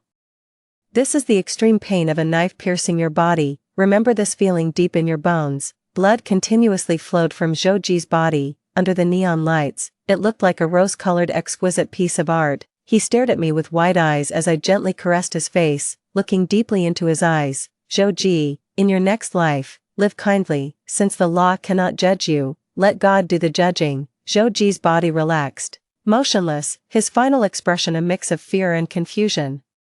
I didn't want to look anymore. I reached out and gently closed his eyes. After giving a brief statement to the police, I stood at the entrance of the police station, where Jiangheng came to pick me up. He looked at me indifferently, following his gaze down to the horrifying bloodstain on my pristine white dress. It was Joji's blood. I looked up, opened my mouth, but in the end, I just called out, Brother. Jiangheng didn't respond. He simply took off his coat, wrapped it around my waist, and tied it, perfectly covering the bloodstain. After doing this, he put his arm around my shoulders and said blankly, Let's go home. As the sky darkened, Jiangheng and I walked shoulder to shoulder in silence, each keeping to an unspoken agreement. I wondered how to explain everything to Jiangheng when he asked, and where to even start. Should I begin with the absurd time reversal that even I couldn't understand? Should I tell him that he had already died once, and everything I did was for his revenge? The word revenge popped into my mind, and I suddenly found it ironic. Even I couldn't clarify whether what I did was for revenge or redemption. My thoughts drifted, but were pulled back by Jiangheng's question. That afternoon, did you really just go to buy alcohol and band-aids? I wasn't surprised, just calmly replied, No. Jiangheng hummed, sort of chuckled, and muttered to himself,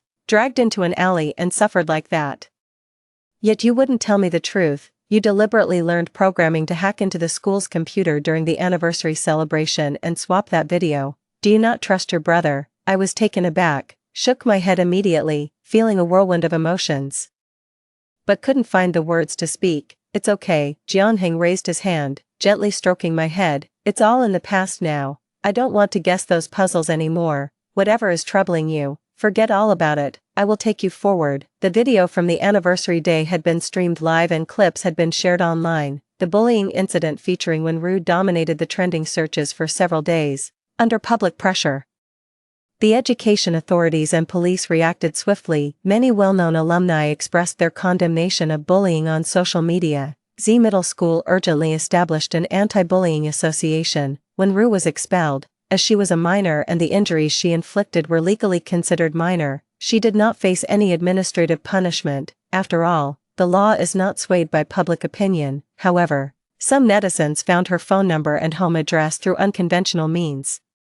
The kinder ones sent abusive messages, while others went as far as sending dead cockroaches and rats to her doorstep. It was said that the companies and workplaces of Wenru's parents and relatives were affected, all having been suspended. Wenru, driven to a mental breakdown and severe depression, was admitted to a psychiatric hospital by her parents. As for the truth and the lies, that is a story for another time. On this particular weekend, I was in my room copying notes when there was a knock on the door. I raised my voice and called out, "Come in." Jianheng entered, slinging a backpack over one shoulder and cradling several workbooks in his arms, a smile playing at the corner of his mouth as he raised an eyebrow and suggested, "Let's head to the library." I was full of complaints. I just pulled an all-nighter finishing some test papers yesterday. Can't I at least rest for a bit? Jianheng spoke earnestly. After all, we need to get into Tsinghua together. Urged by him, I packed my bag. As I got up, the corner of my shirt brushed over my notebook, pausing on a particular page. On that page, there was just one sentence: "We may shatter and fall into the abyss, but we will eventually be lifted and healed. We have nothing to fear."